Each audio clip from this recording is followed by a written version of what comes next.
What's going on, everybody? It's your boy Broadway Joel, the voice of Dominican boxing. I will be interviewing Kenny Porter in about a half hour.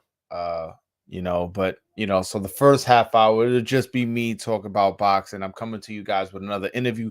Earlier today, if you guys missed it, I interviewed Alberto Puello, the WBA 140-pound champion.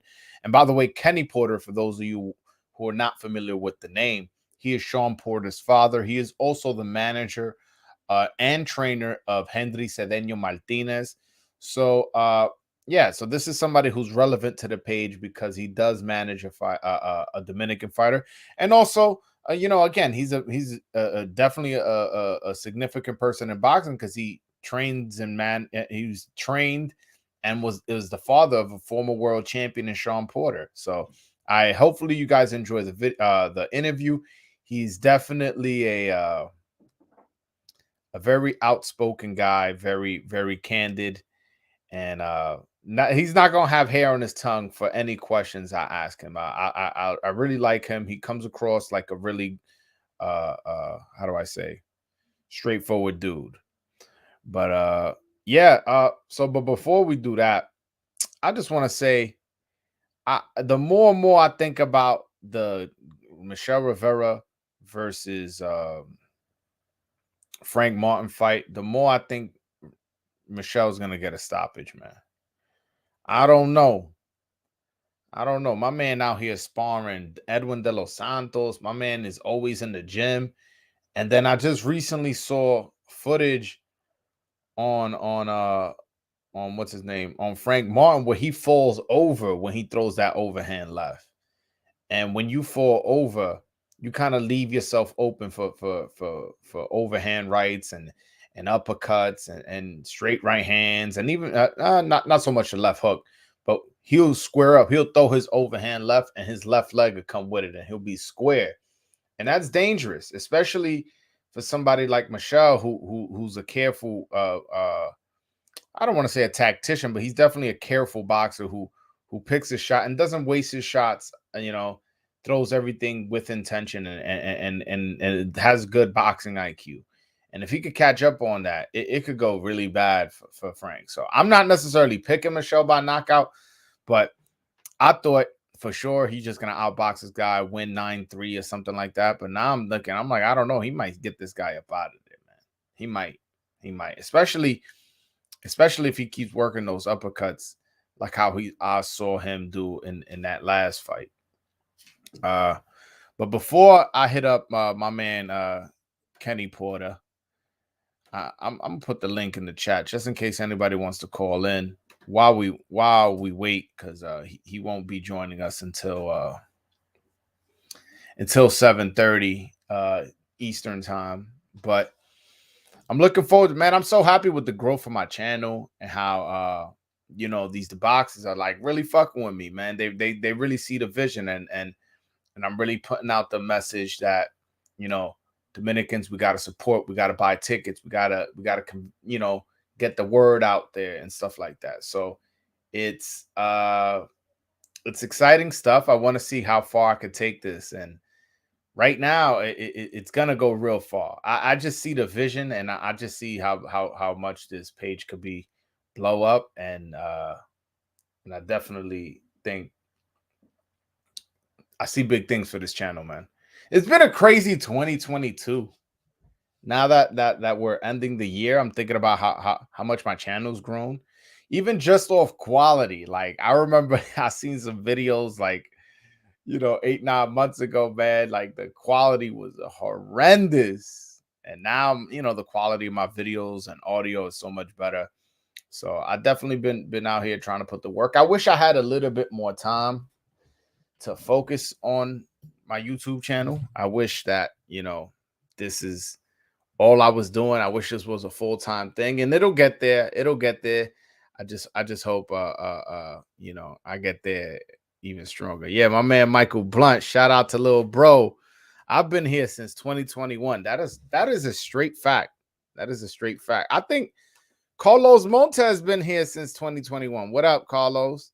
I think both of y'all been here since 2021. So y'all really seen my growth. Y'all seen how how I went from being the boxing guru to the voice of Dominican boxing, and how the quality of my, you know, cameras and lighting and microphones have gotten progressively better. So y'all definitely have evidence of how much my channel has grown. So I appreciate your guys' support since the beginning, man. I really, really do.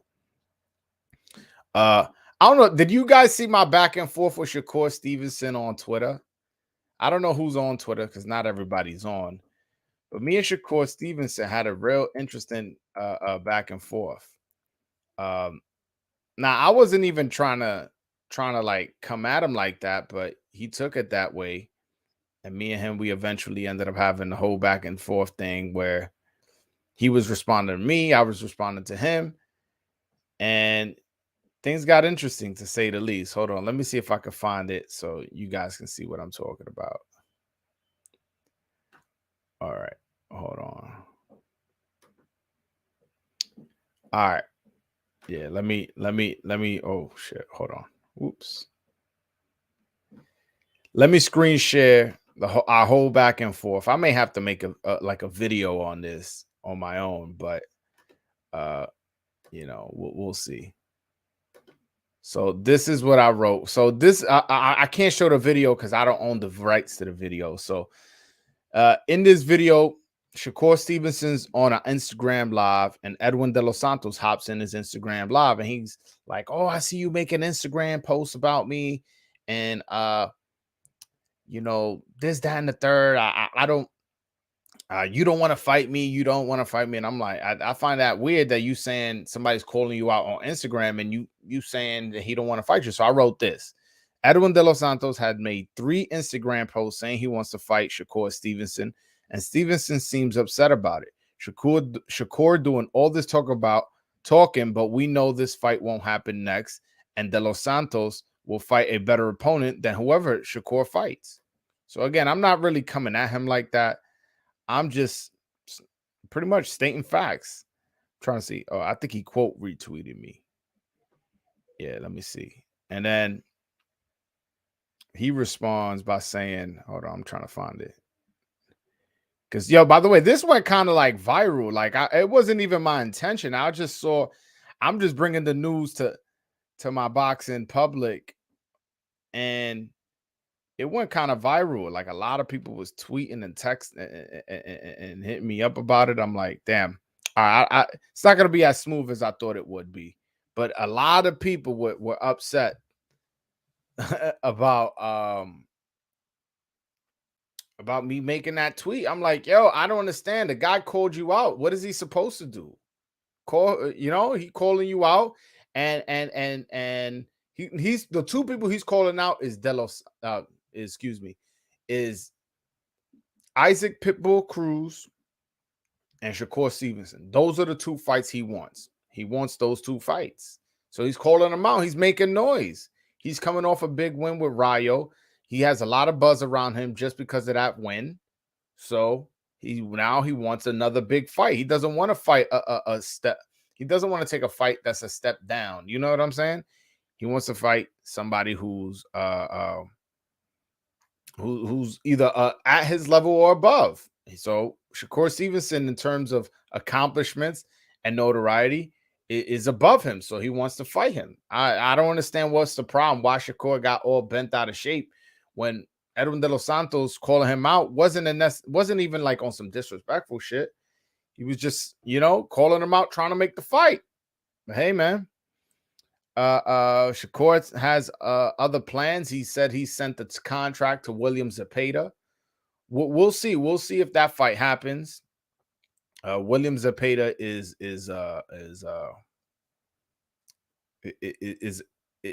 a Golden Boy fighter. I'm not sure they do business with ESPN and Top Rank. I know they've done business in the past before, but I don't know if the Zone just wants to send their fighter to ESPN like that. I don't think that happens, to be honest with you.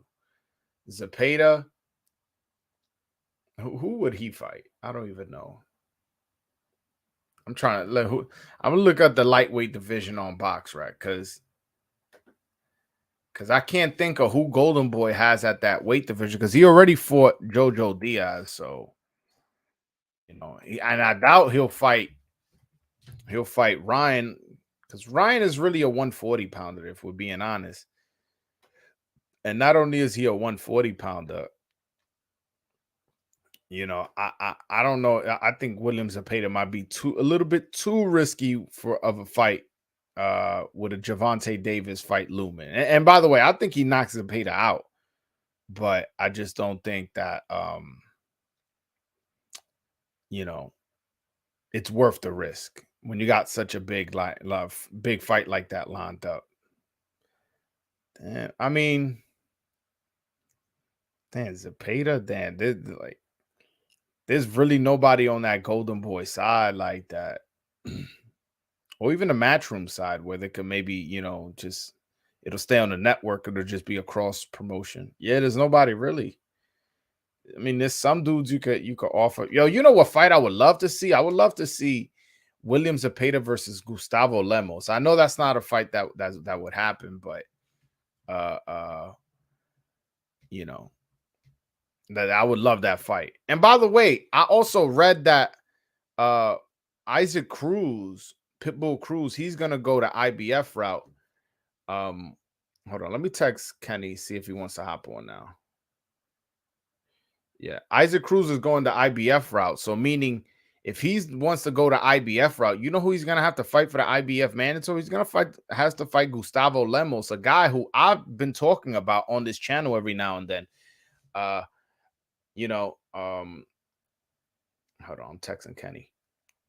A guy who I've spoken to in the past, I've spoken about in the past. Gustavo Lemos is a very good offensive fighter, has power, and I think that will be an absolute war. You know what I'm saying? An absolute war between Gustavo Lemos and Isaac Pitbull Cruz. And by the way, Michael, I never said Shakur was ducking. I never said he was ducking. You could go look through my tweets. I never said he was ducking. You know what I'm saying? And I mentioned, hey, listen, if you could get a Pitbull Cruz fight, or if you could get a William Zepeda fight, I understand. But if you don't get that fight, don't tell me that De Los Santos is not worthy. Like you some fucking big shot. Like you this big, huge pay-per-view star that needs to only fight huge, famous fighters. And by the way, those guys ain't even that huge, but they are more popular than De Los Santos, but they're not like these huge superstars. No, both those guys, right? They're good. They have more name because Mexicans are a little bit more knowledgeable. Not even a little bit. They're a lot more knowledgeable about boxing than Dominican fans. So I can understand that, but you're not going to dismiss him like if I don't get these two fights, that's still not a fight worthy of looking at. Bro, he's ranked number 11 in the WBC. I believe Shakur Stevenson's ranked number 3. That's not a bad matchup. All right, that distance is not that far. Number 3 and number 11. Like you not number 1 and the number 15 guys calling you out. Number 3 and number 11, that's right there. What's that? 8 slots away. Come on, man. That fight makes sense both entertainment wise, trash talking wise, because it's obvious that De Los Santos knows how to get under Shakur's skin. So I think if these little tweets have been getting under his skin, imagine when he really starts trolling it, when he really starts getting at him. Like shit might get real testy at the press conference, man. He'll come wear a shirt or something saying something. You never know, man. You never know. But yeah, guys, today I will be interviewing Kenny Porter, the father and trainer of former world champion Shawn Porter. He will be joining us at 7:30 p.m. Eastern. So that'll be 4:30 p.m. Pacific. So meanwhile, we're talking all things boxing. By the way, this Saturday we got Regis Prograis versus Jose Zepeda, not William Zepeda, the 135 pounder. Jose Zepeda. That fight is gonna be a really good fight. I feel like if Regis gets careless, we've seen Zepeda. He has a big shot, but if he comes to box, the fight could be interesting. I really don't know how the fight's going to play out stylistically. I do pick Prograis by knockout, but I'm not so sure. I dislike, his chances. I dislike Zepeda's chances. Zepeda's a really, really good fighter. We seen what he did to Jose Vargas. A lot of people felt like he outboxed and won against Jose Ramirez. These are interesting situations from these fighters. Interesting style matchup from these fighters, and I'm looking forward to it. Again, 140 stacked division, and it's funny because I interviewed earlier today another guy at 140 who I'm a fan of, in Alberto Puello, earlier today, and you guys could go watch that after this interview. But yeah, let's see what else is going on in the world of boxing. Unfortunately, it's the end of the year, so like there's not a lot coming out. Oh, by the way, Charles Conwell and Jalalov are both on that undercard this fight this Saturday. Charles Conwell, the Olympian, as well as Jalalov, the Olympic gold medalist of the super heavyweight. He beat Richard Torres for the gold medal. And by the way, he knocked out Richard Torres in the World Boxing Super Series. No, World Series of Boxing. I always get those two confused. He knocked him out bad. So he definitely is a puncher and definitely somebody to watch out for. He can fight. He can fight Jalalov. His name is Bakhordir Jalalov. Let's see what else is going on. Man, I'm really looking for. I keep circling back to that Michelle Rivera, Frank Martin card. I really like that fight. And on the undercard, by the way, is Kenneth Sins fighting another Dominican in Alfredo Santiago. That guy, he fought Devin before. He fought who else did he fight? He fought Ricardo Nunez. He just recently upset Carl Dargan. Yeah, man. Kenneth Sins has upset the apple cart with Elvis Rodriguez back when he was undefeated. This is another Dominican who is being put in position not to beat Kenneth Sims, but it makes it for an interesting storyline if Santiago could get an upset, like kind of like, hey, I got one back for the Dominicans. That would be interesting. Shout out to my man Clever. Hey, brother, be well, sir. Happy holidays. Happy holidays to you as well. Happy Thanksgiving. Yeah, I won't be going live tomorrow. So, everybody who's watching, happy Thanksgiving, man. Happy Thanksgiving, como dicen los dominicanos. Yeah, and hit that like button, subscribe, do all that good stuff, man. Definitely. I need all the support I can get, man. Can y'all get me to over 2,000 subscribers before the year ends? What's that? I'm like I think I need like 600 and something more or something like that. Or like 550, I think. I gotta check. But would be nice, man, if I could get to 2,000 before the year ends out. Hold on 1 second. I'm trying to see if there's anything been active on Twitter worth discussing.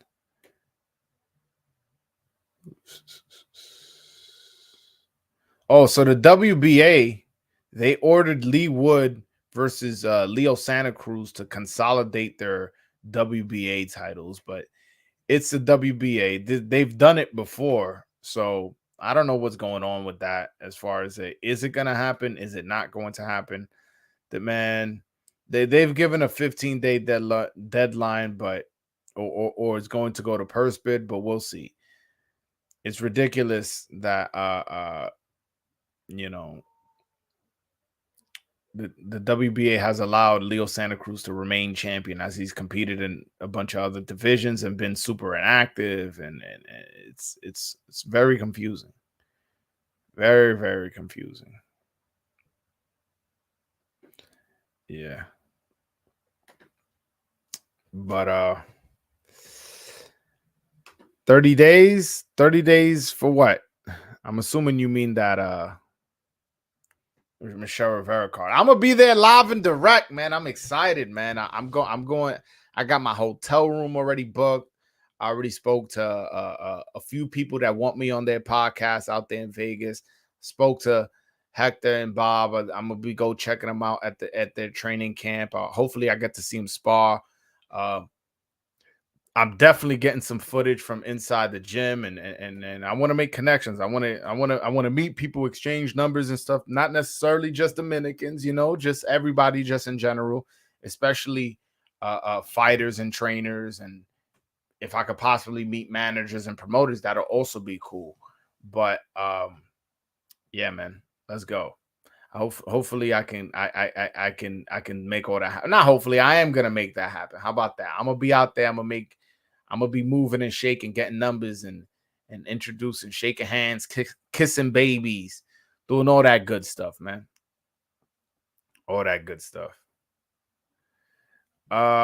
Axel, he's asking me, yo, the Melo King. Oh yeah, what channel is Prograis Zepeda gonna be on? It's gonna be pay-per-view, actually. If I'm not mistaken, it's a $50 pay-per-view. Charles Conwell is gonna be on the undercard. Bakodir Jalalov, the Olympic gold medalist, heavyweight gold medalist, super heavyweight, actually. He's gonna be on the undercard. Anybody in the chat gonna be at the Martin Rivera fight? Anybody? Let me know, man, so we could link or whatever. We could take a picture if y'all want to link up with me. That'll be cool with me. Hold on 1 second. I got Kenny hit me, yeah. Damn.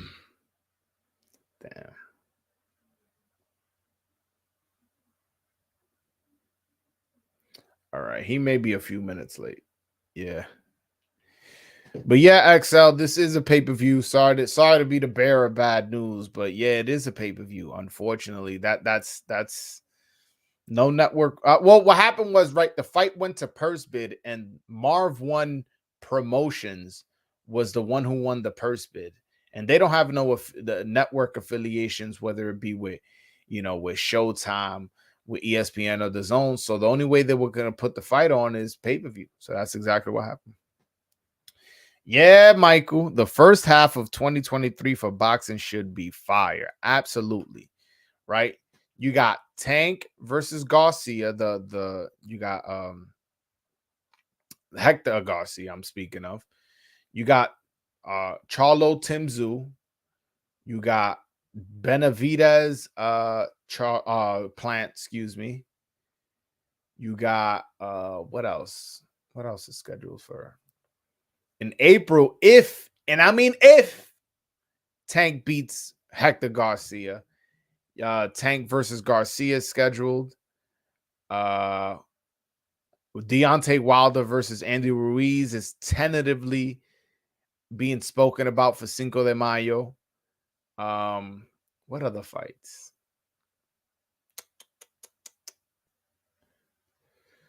A lot of fights, man. I just mentioned like a good amount of fights right there. You gotta assume, Stephen Fulton should be in the first half of the year fighting somebody. I believe he's gonna fight Brandon Figueroa. I'm not sure when or where, but that should be a fight that's gonna happen.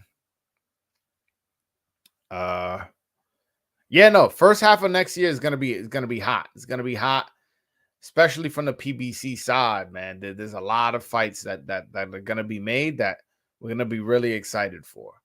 I'm trying to think from ESPN who I want to see and what I want to see from them.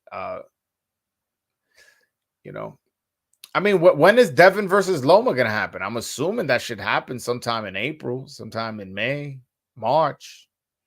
Edwin De Los Santos, I was hoping he was gonna get the Pitbull Cruz fight, but I'm hearing Pitbull Cruz is going the IBF route. So if he's going the IBF route, he's not gonna fight De Los Santos because De Los Santos is going the WBC route. It's pretty ridiculous how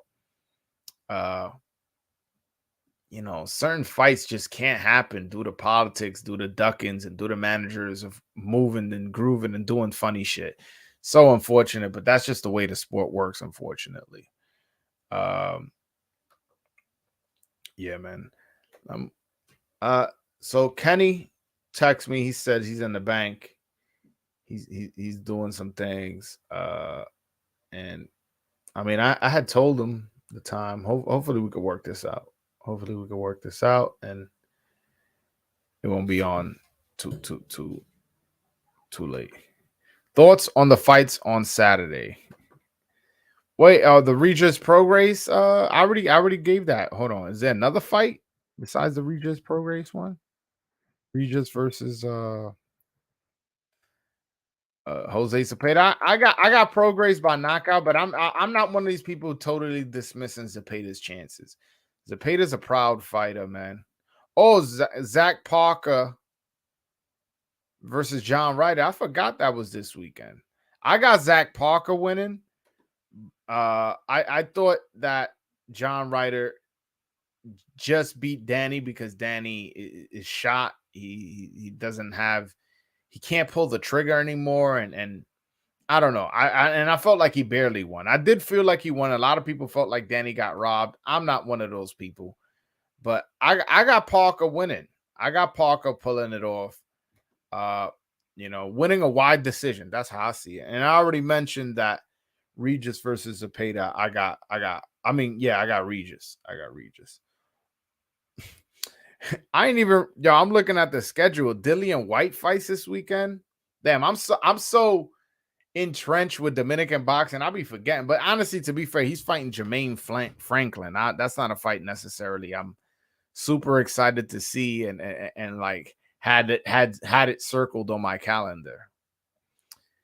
Now, December 10th is a big day of boxing, right? So you have in the afternoon here in the States, you have Josh Warrington versus Luis Alberto Lopez. And I'm a big fan of Luis Alberto Lopez. And he's the underdog. I checked the odds yesterday, matter of fact, and he's the underdog, which surprised me for the IBF Featherweight Championship. That's going to happen here in the United States. Then that's also the day Terrence Crawford fights David Avanesian on Black Prime pay-per-view. And then that's also the day that Teofimo Lopez will fight Jose Pedraza in Madison Square Garden. Yes, I will be there to see that fight live and direct. But on top of that, that's also the same day the fight with Chocolatico Gonzalez versus Juan Francisco Estrada happens. So that's a jam-packed night of boxing that day. Now, you guys are going to be cross-sided with how many TVs y'all watching at the same time with on December 10th, man. That December 10th date is really, really crowded, which is why I always stress like, yo, some of these events need to be on Fridays. Why aren't some of these events on Fridays? So now you don't have to split your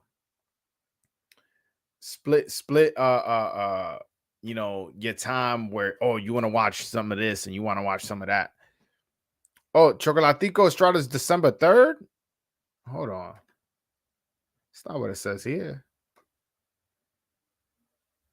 Yeah, they have it wrong here. Either they have it wrong or you have it wrong. I'm looking at fightnews.com. Let me check.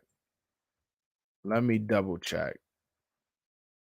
You could be right. Again, I'm just literally reading what's on fightnews.com. So if I'm wrong, don't get mad at me. Get mad at fightnews.com. Hold on 1 second. Yeah, you were right. December 3rd. That's what BoxRec says. All right, that makes me feel better because I'm gonna be at the TO fight. I was about to be tight that I missed that fight, man.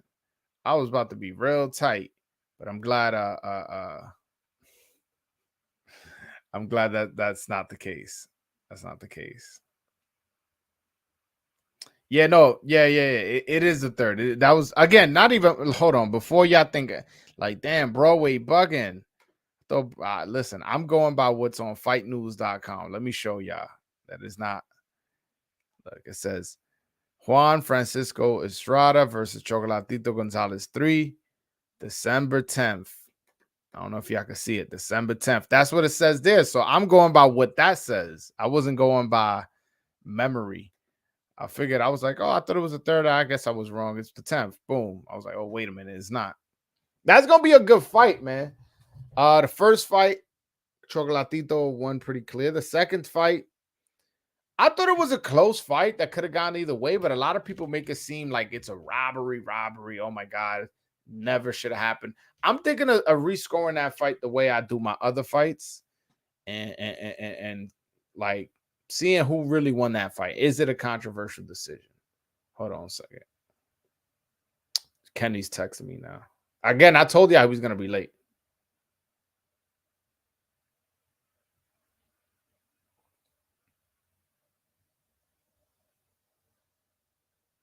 Hold on a second.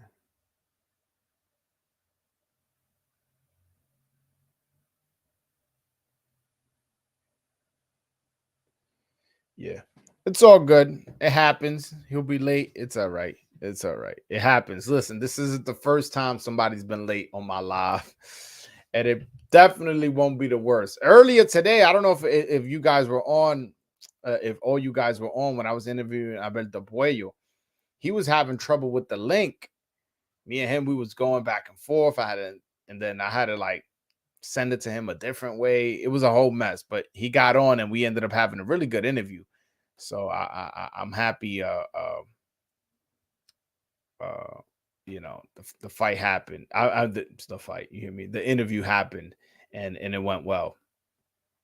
But while we wait for Kenny, if anybody wants to call in and have a conversation with me, or ask me a question, or have suggestions or anything like that, the link is in the chat. Yeah, the Puello interview was good. Thank you so much, VV. I appreciate that, man. I'm definitely happy, you know, that I'm giving my guy shine, man. Ain't nobody interviewing Puello. Y'all know, y'all never gonna see another interview of Puello on any of the other channels.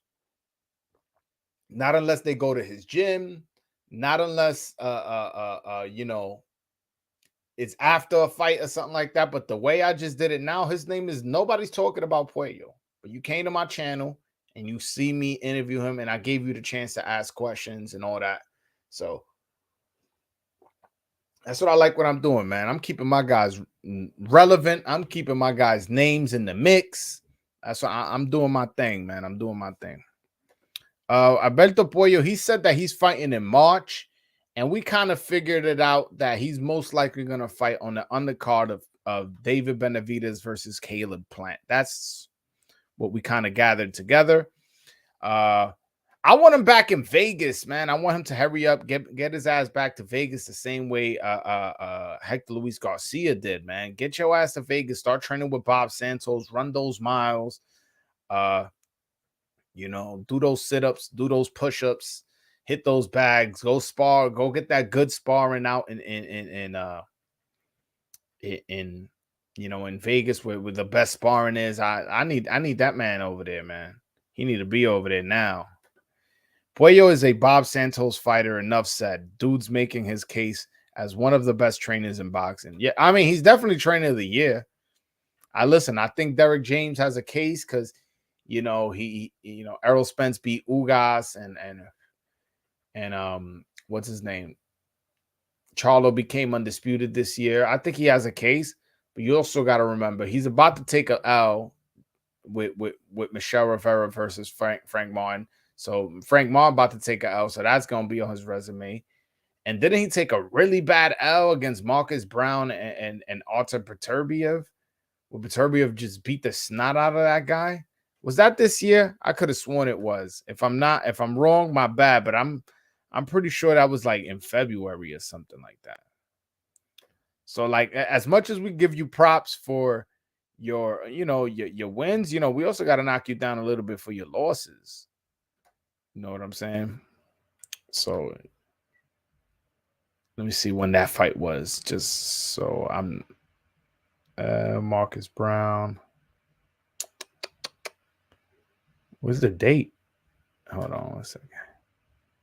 Oh, that was 2021. That was in December of 2021. So never mind. Scratch that. But Point is, you about to take a L with my man Michelle Rivera. Yeah, Al, he's in DR right now. He's in DR, but he says he's training and staying in shape. Clev, what's going on, bro? What up, brother? Just saying what's up. Happy holidays, all that stuff and all that jazz. Yeah, man. Happy holidays, man. How Thank how you. how's everything, man? What you thinking of this boxing game, man? Right now in a good space, you know. What, last like 10 days with all the news, or late last week we got all the news that Tank was breaking and Ryan, of course, that put everybody's spirits up. So, and then we're heading into a good fight week, starting with Regis, and then of course getting to the December 10th and 17th dates. So we're in a good spot. And then of course 23 is on fire, like you Yeah. said. So we're in a good Yo, spot, man. it's Happy spot. it's crazy that the first week of 2023 is Garcia versus Tank. Like literally Yeah. the first week. So we may my man with the my man with the Yosemite Sam mustache. Look at my man's mustache, man. Like, I'm gonna tell go me get. this dude. I'm gonna go. Well, my barber's gonna come over here later and trim it up later. So My man gonna just get came off work, got the security guard shirt on. Yo, bro, I'm being honest with you. I'm being honest with you, bro. If I was to steal something at your store, man, you wouldn't intimidate me with that mustache, bro. Hey, fair enough. Fair enough. It may Fair be enough. a good defense tactic. I may be too laughing too hard to run away. That's funny. Yeah, I got this shirt from Walmart, by the way. Bought like 3 of these. They're like, I think they're like Why? $5 each. Who just Because they're just randomly buys a like security whatever. shirt? But I don't know. That's a good question, but it was cheap actually. Yeah, it was cheap. That's funny. VV, what's up, my brother? Good evening. Good evening. I tuned into your channel because I got the notification a bit ago. I was doing something. I was expecting an interview. It's a shame that Kenny Porter isn't here yet, but I am looking forward to that. Yeah. He's texting me. He's telling me that he's running a bit late. He's handling some things on his end. So, but I'm glad he's communicating with me. Because he said he had told me he was gonna hop on at 7:30. I just always start my lives at 7 on Wednesday, so I didn't want to keep people waiting. So I was like, I'll start off at 7, talk a little bit of boxing. By the time he'll hop on, the page will be warmed up, for lack of a better term. But he's having some issues on his end as far as something else. So he's handling something right now. We'll see. Yeah, it happens. Hopefully he does make it. No, he will. He will. He's just running late. He told me he will. So, Vivi, how do you see Frank Martin versus Michelle Rivera? I mean, outside of just like I like Michelle Rivera a lot, especially because I don't think people genuinely realize the hard work that he's put in, especially like fighting X, Y, and Z to get where he is. He's fought multiple tough contenders on his way to, and people are still refuting that he's top 10. I have like number 6 at 135. He's a great fighter. He's put in the work, but outside of that. I thought Frank Martin looked pretty lackluster in his last fight against Jackson Marinez, who I thought would give him trouble even on late notice. Just kind of Marinez's skill and his athleticism, like speed, stuff like that, was really troubling Martin. And Marinez isn't even half the fighter that Michelle Rivera is. No offense to that, but Michelle Rivera is also one of those fighters that strike me. He's always in control. And he's not one of the guys that get like super lazy in the fight too. Like he did have a few lapses in like a few fights ago. I think it was the John Fernandez fight. Yes. But he's very he's very on point, sharp. Picks his punches well. He's a phenomenal fighter. And I think at the end of the day, it's gonna be a UD. Not like Michelle Rivera might lose like 3 rounds. Okay, that's pretty dominant. If you're saying it's gonna be 9-3, do you think either of them hit the deck? You think anybody gets dropped? I mean, unless it's a situation like again the John Fernandez fight where Michelle wasn't even really hurt, he just kind of got caught. It was a lapse in his defense. I could see that happening maybe, but outside of that, like I think it's gonna be smooth sailing for Michelle. Okay, all right. How about you, Yosemite Sam? What's up, BB? By the way, what's that? Yeah, like I said, the spaceman. It's the styles. I think the real adjustment's going to be a Rivera. I think Frank kind of fights a similar aggressive style, kind of like Big Fish does, behind a jab, and he's got a lot of power, hits it like he hits the pads. But I think mostly the adjustment will be on Rivera. From Rivera, I'm expecting everything what Vivi said. I'm expecting all kind of the classy boxer style, slick guy to be in there. He's going to slip a lot of punches, but I'd be interested to see if he's going to keep it in the middle of the ring there with Frank. Other than that, I can't wait, man. It's a terrific fight on paper. Well, who do you got winning? Who do you got winning? Oh, I got Martin. I got Martin. By decision or knockout? TKO. TKO, I say round like 10 or 11. Round 10 Really? or 11. I just think the pressure is going to get to him. Like I said, I think the adjustment really is going to be on Rivera, unless he just goes out there and schools Martin, because Martin's got he doesn't have that type of experience. He started boxing late, and then I'm gonna keep it a buck with you. Like I fuck with him heavy because he's Spence's protege. So, but I've seen him fight his last 4 to 6 fights, maybe 5 fights. He's something to be reckoned with, man. And again, my decision is predicated off the styles. So that's all I'm really looking forward to. I'm looking for a really good fight, and I think Martin's going to get him out of there in the late rounds. Yeah, rounds. I definitely don't see it that way. I honestly, I see Michelle Rivera pushing the pace a little bit more than people would expect. I feel like he's going to be the one on the front foot and controlling the distance with his jab. So he's going to be coming forward, but at the range that he would like. And when what's his name? When Frank Martin tries to jump in and throw that overhand left and his balance is off, when he throws that overhand left and he squares up, that's when Michelle's going to land either an overhand right or an uppercut to hurt. And possibly, I think he's going to drop Martin at least once and possibly twice. And, I wouldn't be surprised Michelle stops him. At first, I wasn't giving him a chance to doing that. But seeing the balance issues that Frank Martin has had in that Marinez fight, where he would square up when he would throw the overhand left and miss, I think that if Michelle can quickly step back and then catch him with an uppercut or catch him with a right hand, where he can hit Martin, but Martin can't hit him for 2 reasons. One, he has the longer arms and he's taller. And 2, at that point, Martin will be out of position. And Michelle could just go and just loop that overhand right, or just quickly just boom right from under, just throw that uppercut. I think I'm dancing around the prediction. I'm between a 9-3 decision, like Vivi said for Michelle, but just lately it's just starting to feel like a knockout to me. You know what I'm saying? It's starting to feel like a stoppage to me, like a 9th round stoppage where he probably busts up his nose or something and he's not able to continue. Not necessarily like he's going to knock him out cold, but like maybe he'll break his nose or something, or hit his nose or close his eye real bad where the ref or his trainer or the doctor will stop the fight. I just see something like that, like something where. Bradley, I don't know about all of that because Frank real tough, man. A tough cookie. I didn't say this in my prediction, but I pretty much as far as him, I'm just waiting on him to close the distance if he's gonna take a punch or two to do it. So, and I believe he's gonna be able to take that punch. What do you mean close the distance? Like you're saying, you're saying that he's gonna keep him off into that jab. So there's gonna be that mid distance there where they're being technical and really trying to gauge each other's distance.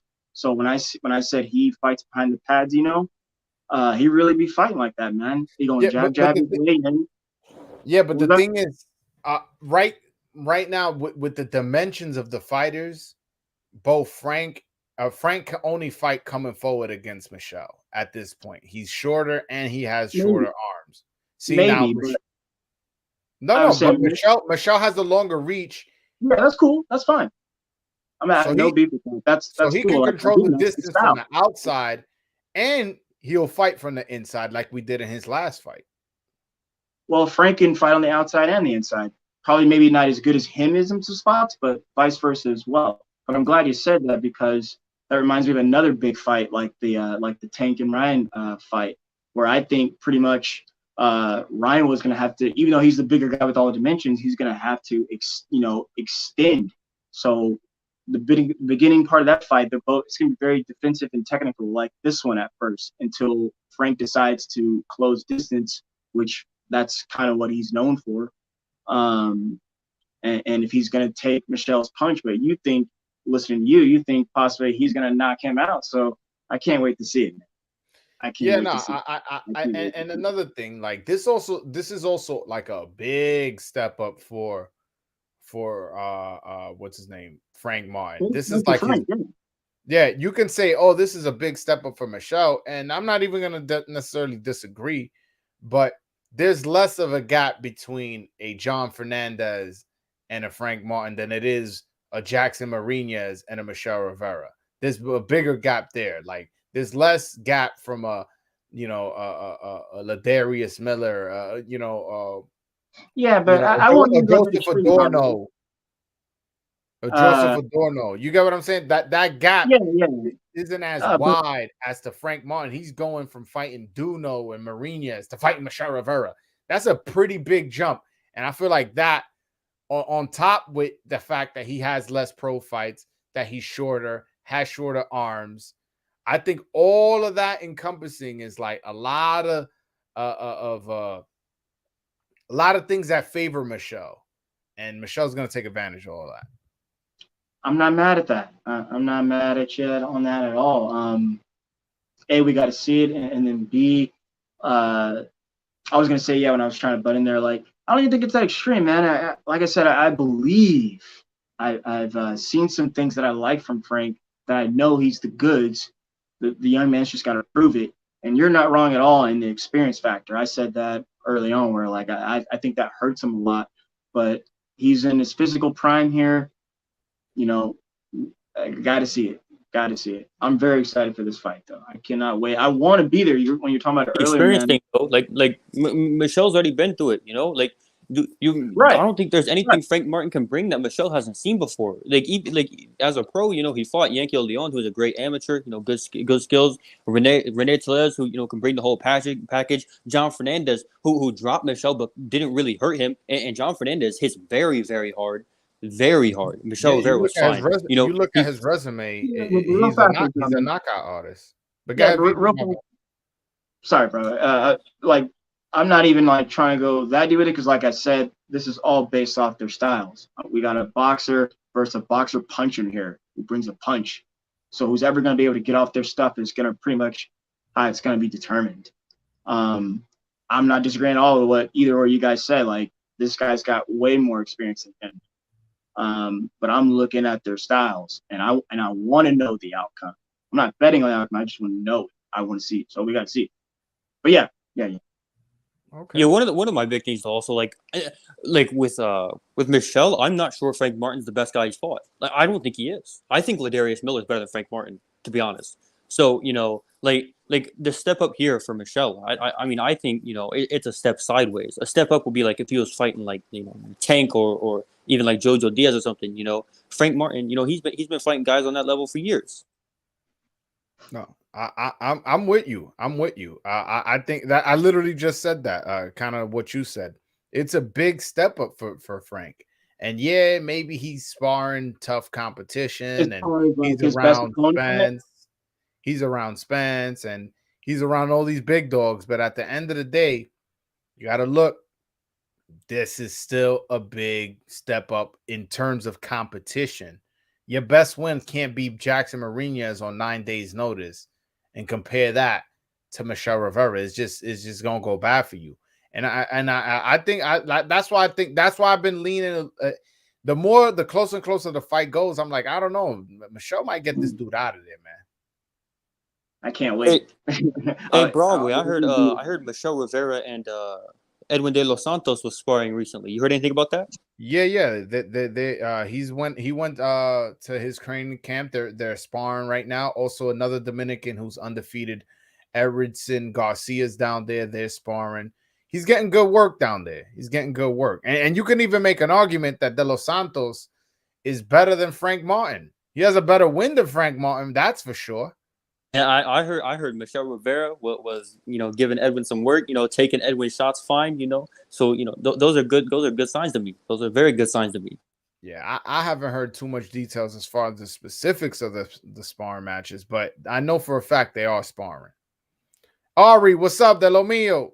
What's happening, guys? What's up, Vivi? What's up, Clever? Nah, I just came on, talk some shit real quick.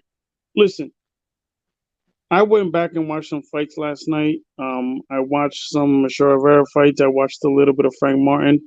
Michelle Rivera's gonna fucking cook this dude, bro. I'm telling y'all. Michelle Rivera's gonna cook this dude. And it's not even gonna be fucking competitive like y'all saying. Dominican diss. No. I'm gonna keep it 100. Look, I'm always like, try to be fair and whatever. Michelle Rivera got dog in him. And sure. That motherfucker, he is not. Look, I watched him. It's not just the jab in the right hand. He fucking goes to the body, has a great uppercut, and he's just all around a great fighter that I feel like a lot of people don't give him credit for. That Jerry Perez fight, he was going to the body, landed those fucking clean uppercuts, the 1-2, the jab, everything. I think, listen, I like Frank Martin. I think he's a good fighter, but I think Michelle Rivera is going to show everybody there's levels to it, and he's going to fucking have a great performance. I think he probably will fucking get Frank Martin out of there. I think he's going to hurt Frank Martin. And if Frank Martin don't know how to react, he's going to get him up out of there. Now, I am inclined, I'm more leaning to like a decision.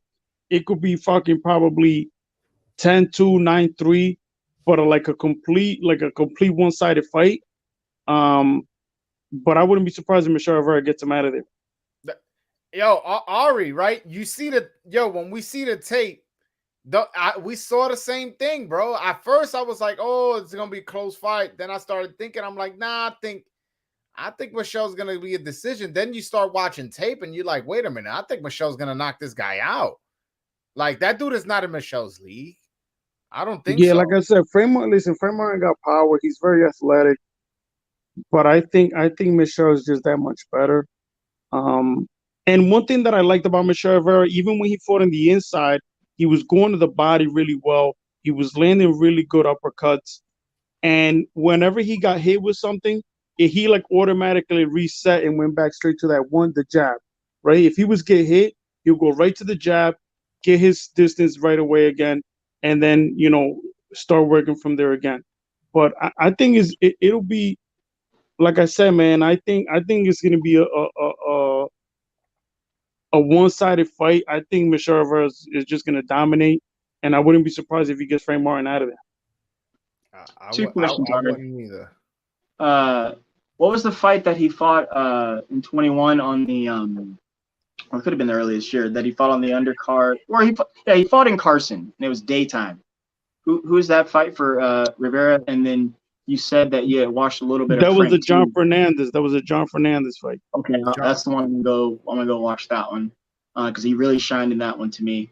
For real, John Fernandez was the one they say he got dropped. Whatever, he was in between punches, kind of slipped. He did get hit, but he wasn't hurt or anything. It was like a flash knockdown. He was. It was. But he couldn't. Yeah, that was the fight. That was the one that you're talking about. No, but I'm just saying he really shined because I saw that live, and I want to go watch that because I thought that's one of his better performances. You were there. You were at that fight. No, no, not there. No. Go back and watch the Jerry his last fight on the Wilder card. It was an 8-rounder. I saw that. I watched that. He looked. Yeah, you were at that fight. I thought he looked better in the Carson fight, but then secondly, I was going to say you said you had watched a little bit of Frank. What do you like from Frank? I think Frank is very athletic. I think he moves in and out really well. And he obviously has some pop. You know what I'm saying? Yeah. And he's the one thing I will say, he is very strong in the clinch, and I could tell he really knows how to balance really well. Like if you clinch him, he really knows how to use his legs, and he's strong. So that's one thing that I like about him. You're not going to just go in there and bully him. Physically bully him. What I But what I think about what's his name? Frank Martin, the advantage he does have, I do think he's faster than Michelle Rivera. And I don't even think it's close, to be honest with you. I do think he's faster. His record shows that he hits harder. But again, like who you knocking out? You knocking out Duno and Jackson Mariñez coming off a 1.5-year layoff on 9 days notice. Like you know what I'm saying? Like I gotta put an asterisk to your record of knockouts. You know, I don't know how, just who has the advantage in power. But I will say is I definitely do think he has a speed advantage. But the fact that Michelle Rivera is such a tactician, is good at timing people, and it has a good jab to create distance, I think he'll be able to mitigate that. But that's why I'm saying, like, almost every single advantage, with the exception of speed, and we don't know about the power, goes to Michelle. So I'm like, you know what?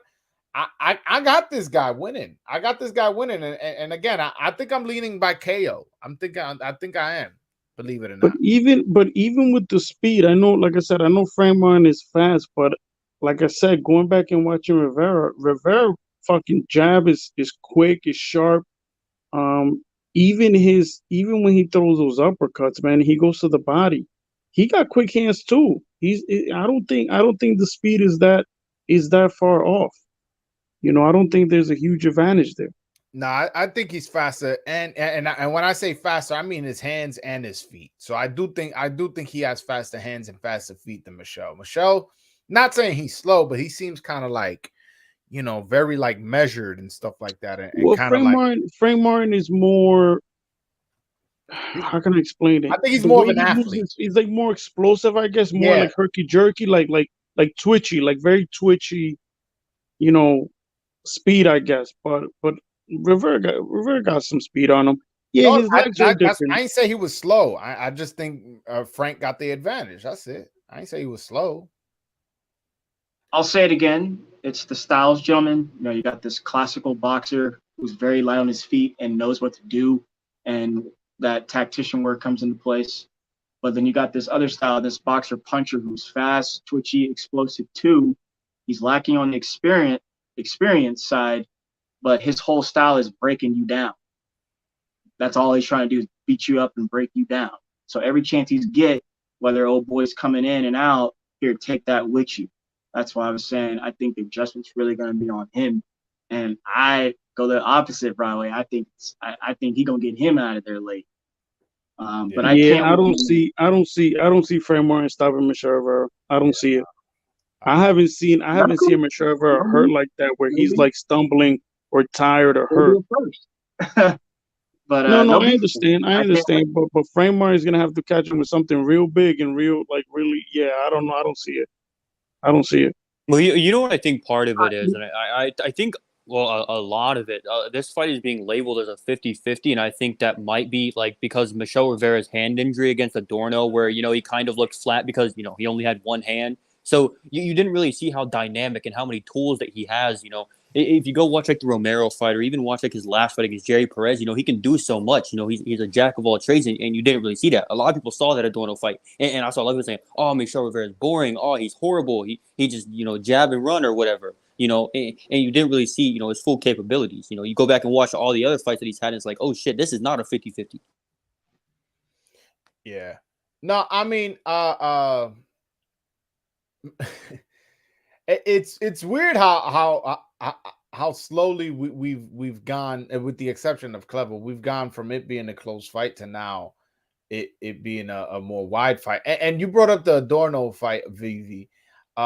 I thought the reason why people think Michelle Rivera looked flat was Adorno was trying to box from the outside, being the shorter fighter, and Michelle Rivera, being the taller fighter, was like, okay, I'll just jab you to fucking death. You want to stay outside? I'll win these rounds this way. I think it was more that, as opposed to, I guess he was expecting Adorno to be a little bit more aggressive, but he didn't want to. He was just kind of like satisfied with just staying on the outside and bouncing and moving around and staying that way. And Michelle was like, okay, I'm going to come forward, but I'm going to come forward at my distance. And that's kind of how I see him fighting this way, this fight coming up. I do see him coming forward, fighting at his distance, but with the differences is that Frank Martin is going to understand that he's going to have to come forward, and as opposed to Adorno, who was satisfied with just losing the rounds on the outside, which was weird. I think Michelle's going to keep pressing forward, and as Frank comes forward and he's going to land his shots and here and there, Michelle Rivera is going to be counter punching and waiting and timing and setting them up.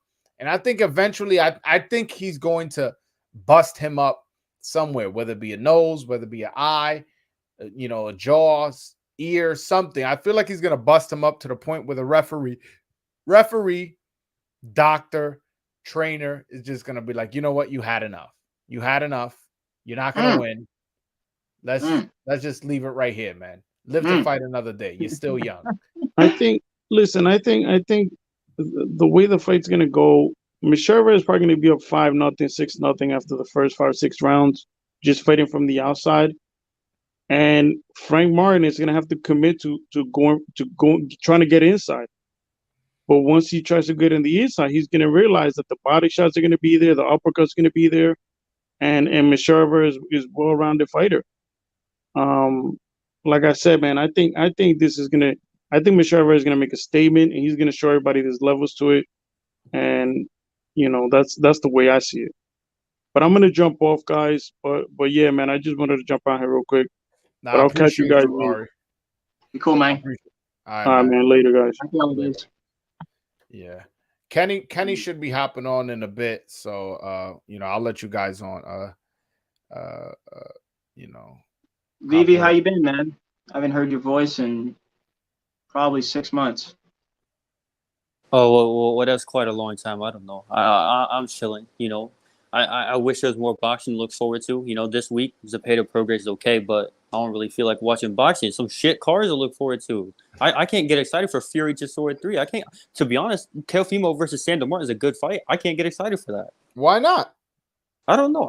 Sandor Martin is just not a fighter I'm interested in. He's a very good fighter. He's very talented, but I'm just not interested in him. No, well, we're discussing a good fight right now that's happening December 17th. That's not a fight. And I'm excited for that entire card. That's a card I'm looking forward to. Unfortunately, it's a month away, but I'm looking forward to that card.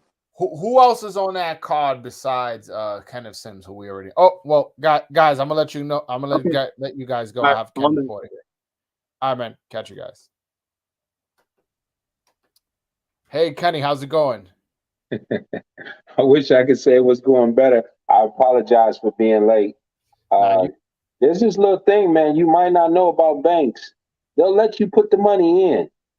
But when you want to come and take a lot out, they got a problem with that. I believe you. I believe you. No need to apologize. I understand things come up. So I just appreciate you giving me the time of hopping on and giving me your time to interview you. Well, thank you for having me. All right. So first, before we start talk about what's going on, what you're doing now and currently in boxing, I kind of want to get into a little bit of your story. So, you're originally from Cleveland, Ohio, correct? Originally from Cleveland, Ohio, born and raised. Yeah. So you grew up around 70s, 80s, right?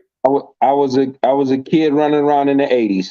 All right. How was life in Cleveland in the 80s back in those days? 70s and 80s, man, it was rough. Very rough. I grew up in a rough city. I grew up in the inner city. I grew up in the ghetto. And every day when I went out my door, just to get to school, to learn how to read and write, I had to fight every day. Wow. Oh, so you got mixed up in the streets? You were, I had to go through the streets to get to school. Oh, okay. All right. So, I mean, by the grace of God, I never became like the drug dealer or the gang member or any of that stuff. But just to get there, you had to go through those guys.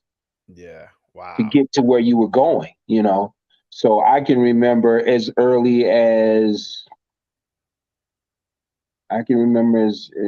before starting school getting robbed. And then I can remember as early as elementary school, second grade getting robbed. Wow. We're talking about guys that, had mustaches and were driving cars pulling up on little kids going to school, grabbing them, telling them, "Give me all your money, Wow. whatever you got." That You know, so you had like 50 cents, a dollar, and they were taking it from you? not me, buddy. I fought every time, every time, every time, That's interesting. Wow. every time. That wasn't a bit traumatic, you having to fight grown men on your way to school? Well, actually, the way they did it, they had a system, and yeah, it's a rough thing to deal with. But you know, I was born into that. It wasn't like, you know, I'm already telling you, is before I started school, I was already dealing with it, so I was used to these things, right? So wherever I came from, if I moved to a different neighborhood, if they thought they were tough and they were bad, you know, you probably ain't no better than the guys I just dealt with. So let's go, you know. But no, they had a system, and the system was they would send a younger kid, you know, to grab you and hold you for them, you know, or whatever they planned on doing. But they had a system. They use a younger kid to snatch you up, to grab you, hold you, or a couple of younger kids. That way they don't catch whatever case it is going on with it, you know. So, but yeah, they were 10 feet away watching and waiting for the money to be delivered to them, given to them in those situations. I fought. I never gave it up. I fought. This went on all the way up until high school? Or did things slow down then? Nah, you know, the people changed, and the type of activities they had changed. So it went from, you know, these guys back then, we talking mid 70s to early 80s, these guys back there, it went from them stealing purses to now selling drugs. So they didn't do the little stuff like, you know, rob kids and take money off kids anymore. They doing the other stuff like selling the drugs. So, you know, it just moved on. So now you got to walk to school, but you got to go past drug dealers. I got you.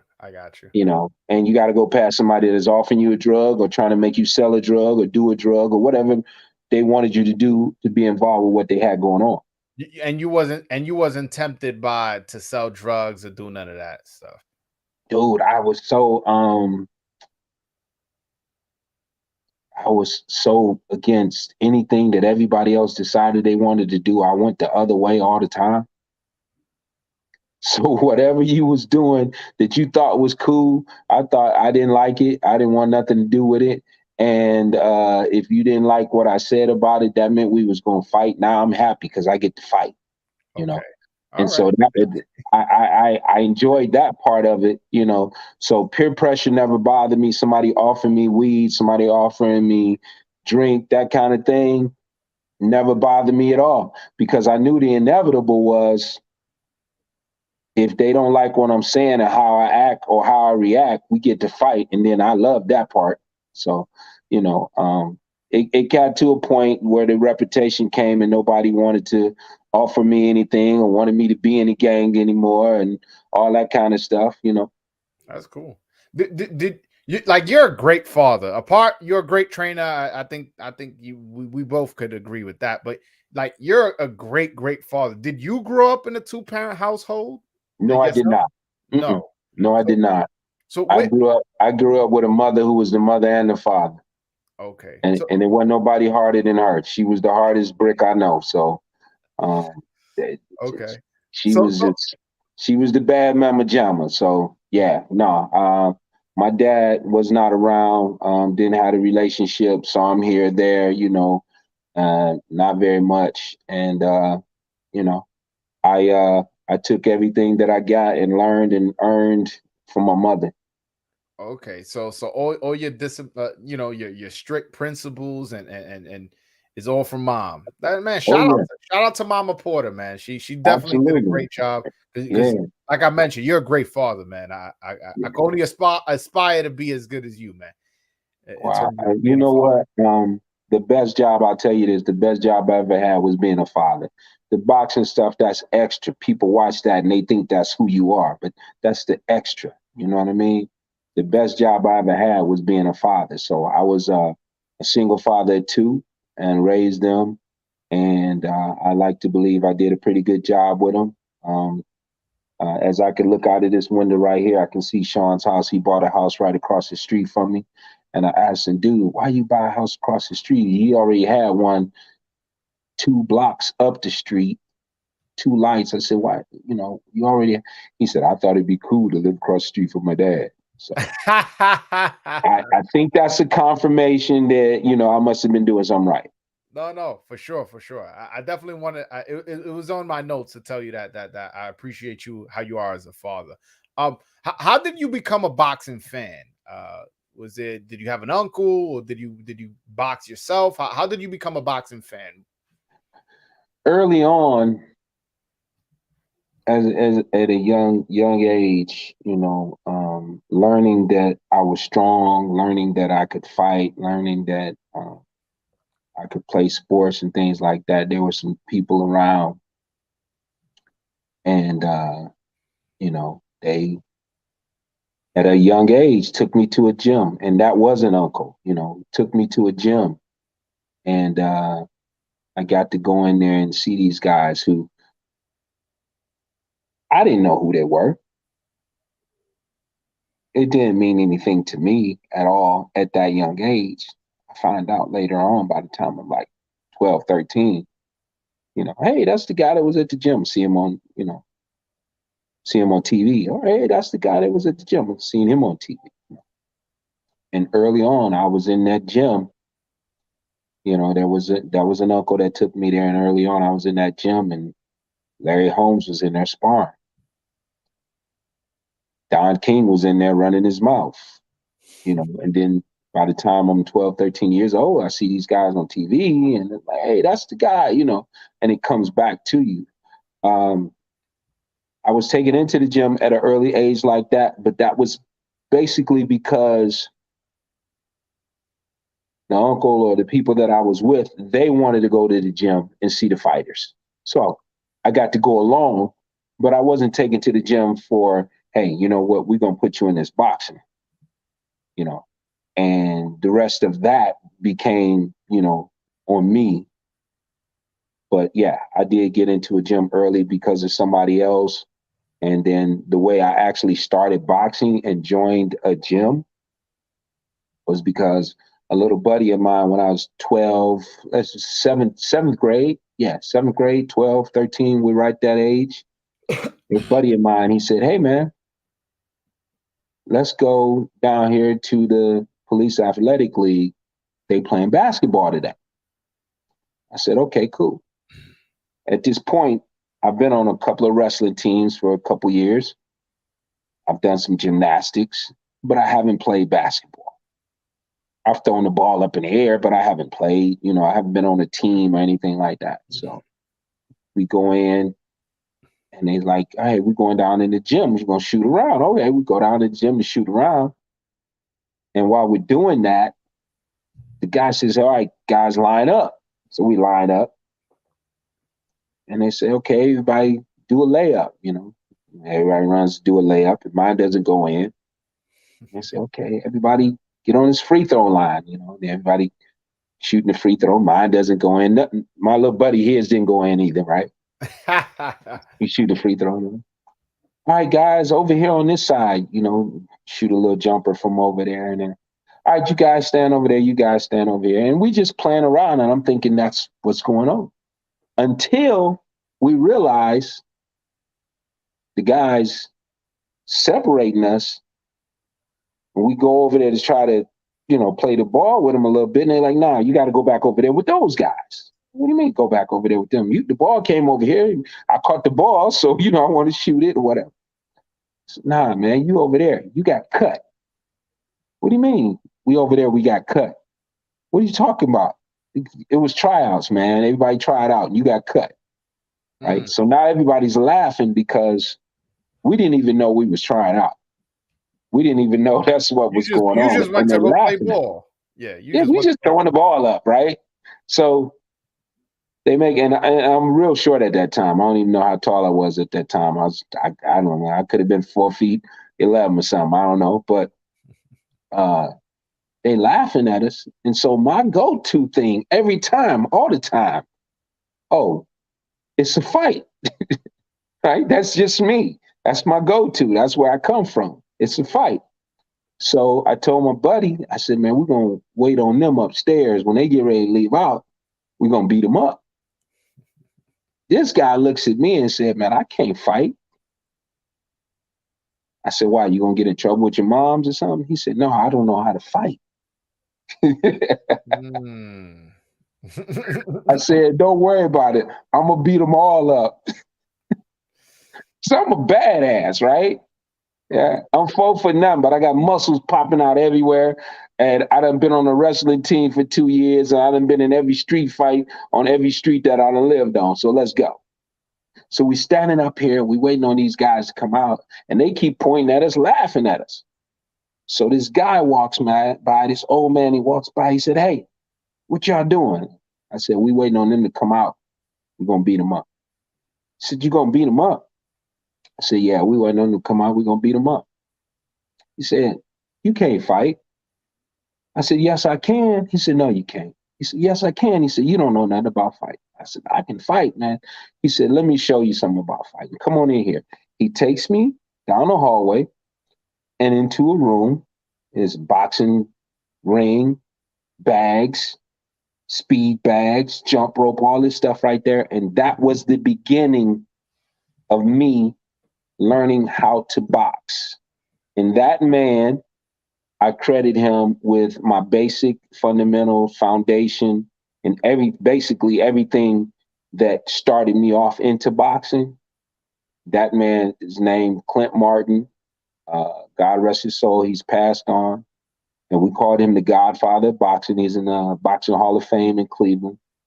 And just so you know, even though you never heard of him, I'm sure you've heard of Sean Porter. Of course. So when I first take Sean to a gym, that's the gym I took Sean to when he was 8 years old. I know you've probably heard of Raynell Williams on the 2008 Olympic team, also from the same gym. Raynell Williams was his fighter. He gave Raynell to me. I trained Raynell. Raynell won the U.S. championships with me. Then Raynell won the Olympic trials with me, and he was the outstanding boxer of the trials. Then he went to Beijing, and Raynell was 2008 Olympian. Also, Tiger Johnson from the exact same gym. Okay. Olympian. Yeah. Yep. Also, Charles, what is Charles' last name? On the Olympic team the Olympics before there from Cleveland. Conwell? Conwell. Yeah. Whoops. I don't know what happened. He got frozen. I'm not sure what happened. Somebody was trying to sign into I got an IT guy. He's trying to sign into my internet. Oh, okay. I'm like, yeah, you froze for a quick sec. Yeah. Okay. So let me let this guy know that I'm online. Hold on a second. All right. No problem. All right.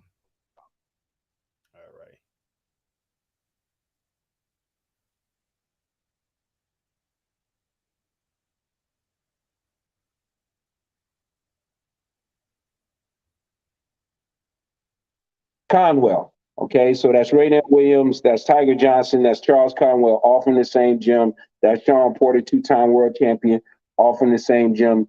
And then also there was a little kid in the gym when he was 5 years old by the name of Montana Love. So all of these guys came from the exact same place. All of them are lineage from this trainer.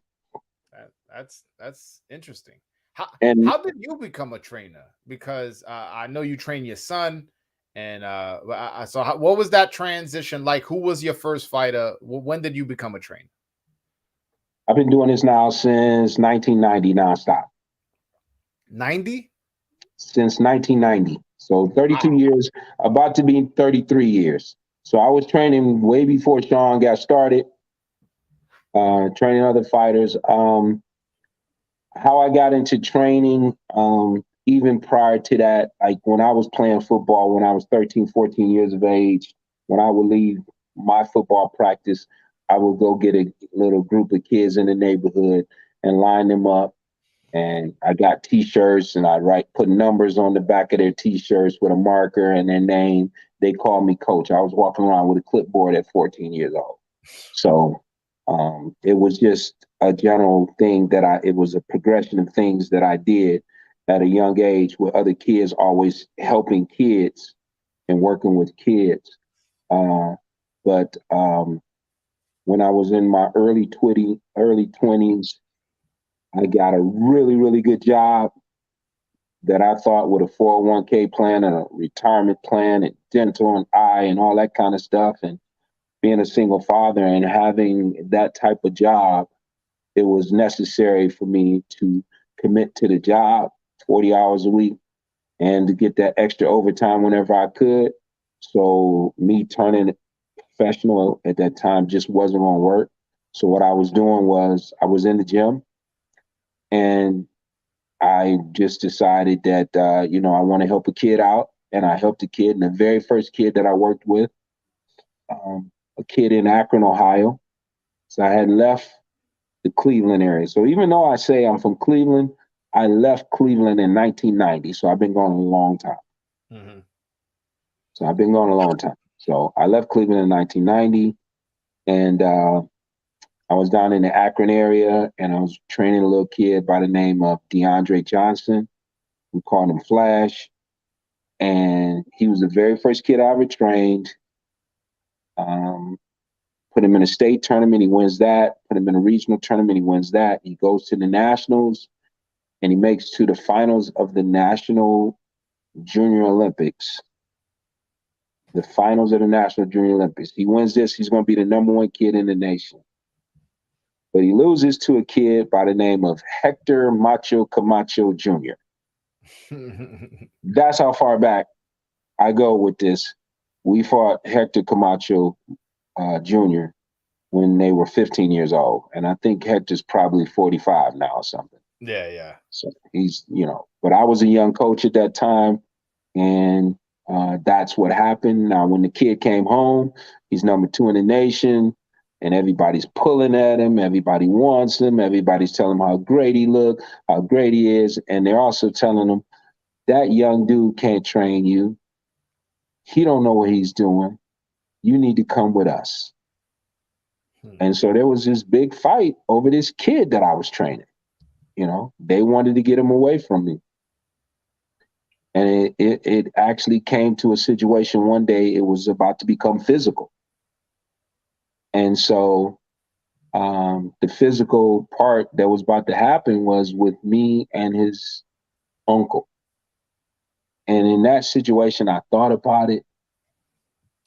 And I said, if I beat this guy up,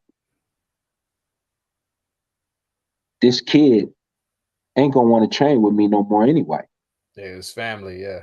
If I beat his uncle up, like I'm going to beat him up, because I beat you up, you getting beat down. I was pretty devastating when it came to when I do it, it's going to be, there's nobody stopping it. There ain't no timeouts, there's no, it was bad. So I knew if I did this, I thought about it. I said, this kid ain't gonna want to train with me no more. If I beat his uncle, this is mother's brother. So older trainer, older guy, Mr. Campbell comes to me and he says, Kenny, I just got to tell you something. You're doing a great job with that young man, but blood is thicker than water. And he's just basically saying to me that was his family. So the next day, instead of coming in there and getting into a fight with this guy, because that's where it was leading up to, the next day, I came in there with 2 little kids, one 4-year-old and one 5-year-old. And I started training them. And that was my sons, Kenny and Sean. And I said to somebody who asked me, "Oh, why are you training them? They ain't even old enough to box." And I said, "Yeah, but can't nobody take them away from me." Hmm. And so I started training my sons that next day. But I trained a lot of other guys. My sons weren't even old enough to even start competing. Trained a lot of other guys. And then, as we moved on throughout life and my career in amateur boxing and things like that, man, I did camps at Northern Michigan University. I did camps at Lake Placid, New York Olympic Training Center. I did camps at the Olympic Training Center in Colorado. I did those camps. I was there And this was 2 or 3 you. times a year. And this was you assisting the USA Boxing while traveling with Sean? I'm sorry, what'd you say? This was you assisting USA Boxing while you were traveling with Sean to these tournaments? No. These are things before Sean even got up there, man. Before Sean even got up there. Yeah. Oh, that's interesting. Yeah, this was before Sean. I mean, like, Sean was boxing and doing his thing, but I had another son, Kenny, who had won 7 nationals. He was a year older than Sean, so he was getting up to the big boy stuff sooner than Sean. I think this could have been we could have been talking like 2005. I had the Charlos in the camp. They were 14 years old. They were babies. Wow.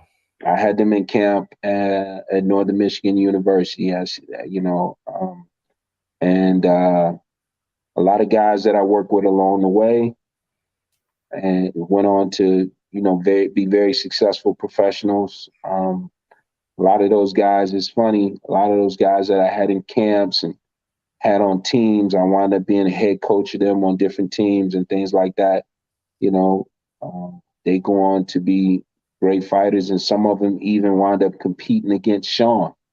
Some of them even competed against Sean. We did an international competition, USA versus the Ukraine, and we had an odd number of fighters to coaches.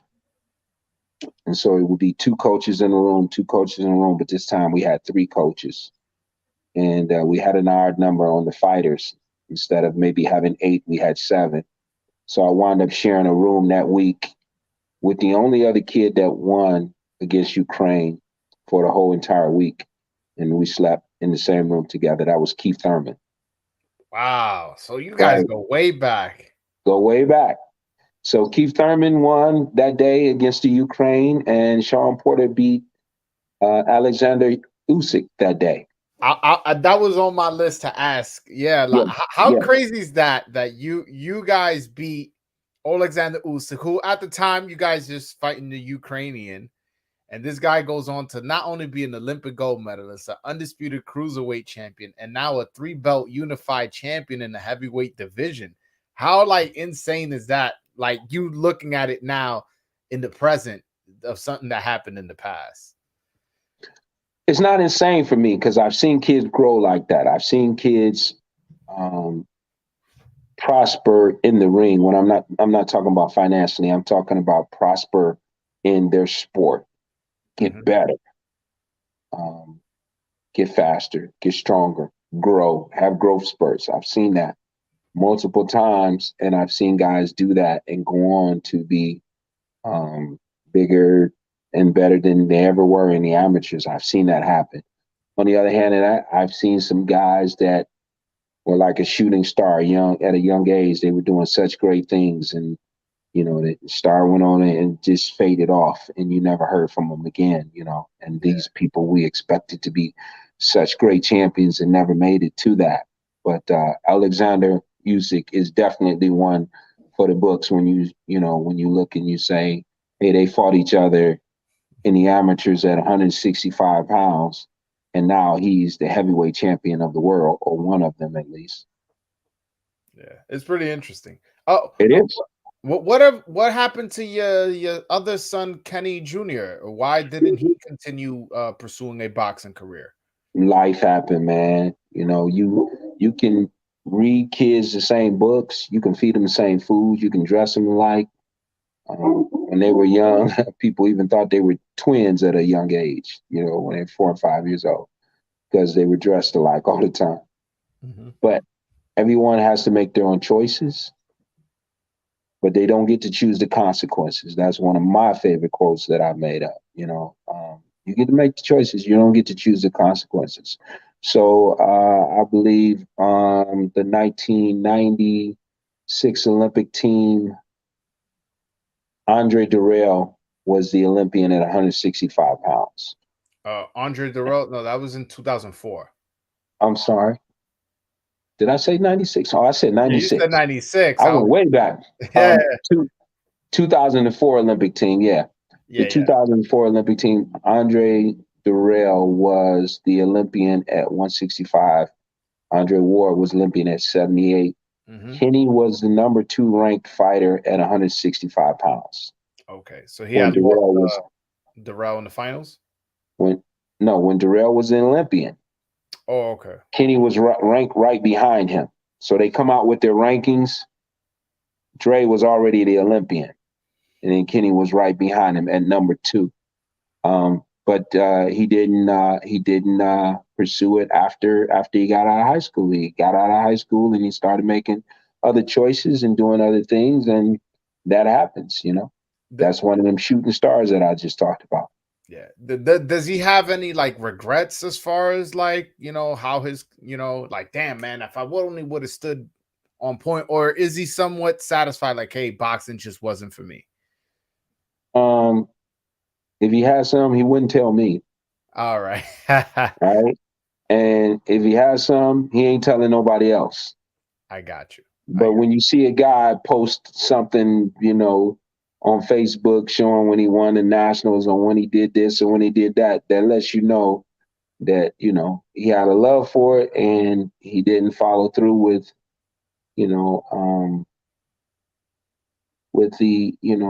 the path that was laid there for him.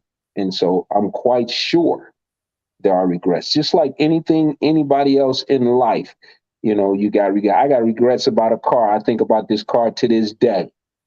I'm driving this car. I love this car. It's one of my favorite cars. And I'm driving this car and it overheated on the highway. And it overheated on the highway. I was on my way to work and this lady stops and she offers me a ride, and she was pretty lady offered me a ride. And I couldn't believe it. First of all, I want to get to work and I want to get to work on time because I need this job because I got babies, right? And then somebody stops to help you. You can't believe it. And then on top of it, it's a beautiful lady, right? And she took me to work, took me all the way to work. Never heard from her again, never spoke to her again, never had a conversation with her, nothing. But my car got towed, right? My car got towed. And I lost that car because of that, because I had to wait 2 weeks to get paid again. And the fees just kept, going up and up and up. And then I tried to get the car back, man. And I just didn't have that kind of money to get the car back. So we got regrets about things in life, that we look back on. And that's a simple thing. But, you tell me, if you went to Sweden and got a gold medal when you were 16, and you went to England and got a silver medal when you were 17, and then you graduate from high school and you never leave the country again after that. So yeah, that's one of those things that he got to live with. Yeah, no, I can definitely see how he would regret that. Not that he's told you, but I can definitely picture how that could be. No, because people don't. Now, I'm not just saying it because it's my son. I mean, people don't like to deal with reality like that, man. They don't like to say, "Ah, man, I messed this up," or "I didn't do this right," or whatever. People like to keep it moving and doing, and now we're in the advent of this internet and everything that goes on. So I could have, not me, never me, but people have like some of the worst things going on in their life, but they'll put up a post, a picture of them drinking and having dinner somewhere, dressed up all nice and everything. I call it happy pictures of hurt people. Yeah, Nah. And they living in a different reality, you know. That's not the real reality. That's not what's really going on in your life. That's not, and you know, but this internet gives people an escape, and it For sure. gives them a place to go and hey, look at me. And that's not what the regrets are. Ain't nobody on there talking about what they regret. Nah, that's for sure. People like to show what they want to show. Yeah. I wanted to ask you. I know Sean played football and boxed at the same time, right? Were there no Mhm. like health concerns? You know, because usually if you're playing one of those violent sports, you know, you kind of want to just pick one. That's a lot of head trauma. Was there any concern on your end as a father? Like, hey, listen, you know, football, you're gonna get hit in the head. Boxing, you're gonna get hit in the head. You know, they're both dangerous sports. Were there any concerns on that level? I would say no, there were none at all, and here's the reason why. It might sound um, a little unbelievable, but this dude would run up and down a football field, score touchdowns all night long, tackle everybody on the football field, and come off the football field unscathed, unhurt, nothing, right? Um, that's just how he played the game. And he was that much better than everybody from the time he was 8, 9 years old, all the way through high school. So he won the Old Spice Red Zone Player of the Year. He won the USA Today Player of the Week in football. And then people say, man, Sean had 275 or more amateur fights. Why you have so many fights? I said he was winning. Nobody was beating him. I get it for sure. You know, you name it, he's beating them. I mean, if you name these guys, he's beaten Danny Jacobs. He's Demetrius Andre's last loss in the United States is to Sean. Okay. He's beaten Jesse Hart. He's beaten Luis Arias. He's beaten Fernando Guerrero. He's beaten Dominic Wade. He's Okay. beaten Alexander Usyk. Did he fight Curtis Stevens? No, Curtis was 4 years above. Oh, okay, okay. 4 years above. Yeah, no, that's You a lot of names. you name the guys, and he beat Terrell Gaucher. You name the guys, and you know he was successful, Yeah, no, for sure. and he was never injured or never hurt. So his senior year, he rolled an ankle and missed a couple games because he rolled his ankle, but there was never a game that he got hit so hard he got hurt or anything like that. There was never a knee injury, anything like that going on. And the same thing with boxing. In the amateurs, you know, he never went down. He didn't get hurt like that in the amateurs. And then in the pros, you know, he had tough fights. He had, you know, arguably fights with guys that you can argue he won the fight, even though he didn't get the decision, you know. And it wasn't until the end, you know, where he was at, you know, that, you know, things didn't go his way, that I had to say, okay, that's enough. And so, you know, if you look back over that history of all of that, and you say, were there concerns? Well, you're always watching and you're always trying to make sure that they're safe. And at this point, I had to make sure he was safe. I feel you. Yeah, I and you're referencing the Terrence Crawford where you Yeah. stopped the fight, and Right. I'm referencing that because you said, "Are there any concerns?" Yeah. So there was never anything like that ever happened to him leading up to that point. So now you have a concern.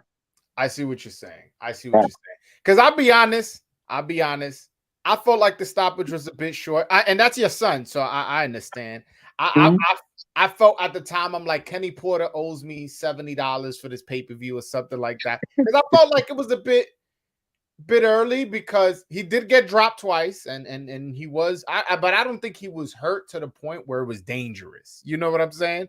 I never felt like oh my God, like, you know, just stop the fight, you know, let the man live to fight another day. I felt like he got dropped twice. He fought a good fight, and I wanted to see how it played out, but again, I understand. I'm sure you probably wanted to see how it played out, but did it play out like it was playing with Errol Spence? Did it play out like it was playing with Danny Garcia? Did it play out like it was playing with Keith Thurman? Those fights and that fighter, that wasn't the same guy that night. I see what you're saying. I see, and So you know him I get better than anyone who would say, you know, oh man, I feel like, you know, it got stopped too early or this, that, and other. It's just like what's going on in my house right now. All you can see is what you see right here on this camera. You don't know what else is going on in my house right now. So I knew everything that was going on in his house leading up to that fight. Yeah. And so I knew things that other people didn't know. And I'm privy to that information. And I know the fighter. And like I said, you seen Errol land a good shot on him. And he's like, come on, let's go. Right? But you see a lighter shot from this guy, and you're like, something ain't right. Something ain't the same. So taking it out of a fan perspective, yeah, from the fan perspective, they want to rah, keep going and so on and so forth. From my perspective of if this is the guy that I'm normally training and this is the guy that I normally do what I do with, we smashing this guy tonight. This guy is getting smashed tonight, but that's not what was going on in the ring. So I had to make a decision. And that decision is one that allows me still to be able to walk across the street right there and have breakfast at his house. You know, it can't be a situation where it's too late and then people are saying, oh man, he should have stopped it. Because I wasn't going to win either way. No, for sure. I understand. I'm not trying to take away from your thoughts on it. You saying you felt like I owed you 70, and I'm saying, you know what? If you had called me before that fight and you had said, should I be watching it? Should I pay my 70? I'd say, yeah, but don't bet. No, what I meant 70 is the pay-per-view. But I know. But did you get what I'm saying when I say, but don't bet? I understand what you're saying. Because you knew things that were happening in the training camp that I'm exactly. not privy to. So once you saw things weren't going the way it should, you were like, I know what happened in the training camp. Exactly. Joel doesn't know, so I'm gonna stop the fight. You know, I understand that perspective. I understand. But, from that. Okay, I'm sorry. No, definitely from that perspective. And again, like I said, if you equate it to, is he rocking out the same way he rocked with Keith? Is he rocking the same way he rocked with Danny? Is he rocking the same way he rocked with Earl? Because if he was, if you thought he was in that fight and he was fighting like he fought in those fights, we going home champion that night. But, you know, this is why they call it boxing. You know, you got to get in there and you got to prove it every time. And if you're not willing to do everything that it takes to prove it every time, then this might be the time that, you know, you have to stop. I got you. Getting back to Shawn Porter's football days, what position did he play? He was a running back. Running back. He was a defensive back, a safety, a kick returner, and a punt returner. Wow. He did it all, dude. Did he have he got any scholarship offers? Yeah. I wanted Shawn. He had stacks and stacks of letters and offers to go to school. I wanted Shawn to play football. Shawn wanted to box because he told me, you know, they're going to put me on a weightlifting program and they want me to gain weight and I'll never be able to box again. And on a football field, you know, it's 11 people and I'm relying on them to block for me. But if I'm boxing, it's just me and it's all on me. And those were his decisions. And I kept, you know, trying to get him to go play ball. And he's like, I really need to talk to you about this. And he talked to me about it for about an hour. And his logic was that he needed those other 10 people to block for him. And he couldn't get the blocking that he wanted. You know, he get the yards, he get the touchdowns. I remember he ran a touchdown back on a kickoff. He ran a touchdown back on the punt return. He got an interception and ran a touchdown back. And, of course, he ran the touchdown back from the running back position. and the team still lose the game. Damn. You know, Can't but do it then all. there was the other time when he did all of that and they won the game. So, you know, it's like, you know, and I just felt like, hey man, this is your sport. You love it. Go play football. And he's like, nah, I don't have to gain all that weight, man. And I don't want to have to rely on other people to make tackles and make blocks. So I listened to him, and I think he made the best decision. He decided that he wanted to box. Okay. So in the amateurs, this may be, and you could not answer this question if you'd like. Who was better, Kenny Jr. or Sean? Who do you think had more potential had Kenny, you know, pursued boxing as like Sean did? Everybody said Kenny was. Yeah. Kenny was in the 165 weight class that Sean was in. And Kenny was right at 6 feet tall, long arms, built like an Andre Durrell type kid. But I like to say, if he could have did it, he would have did it. I moved Sean up when Kenny decided not to go back to the tournament. I moved Sean up from the juniors to the older division at 17. He took out number 1, 2, 3, and 4 to be the number 1 guy.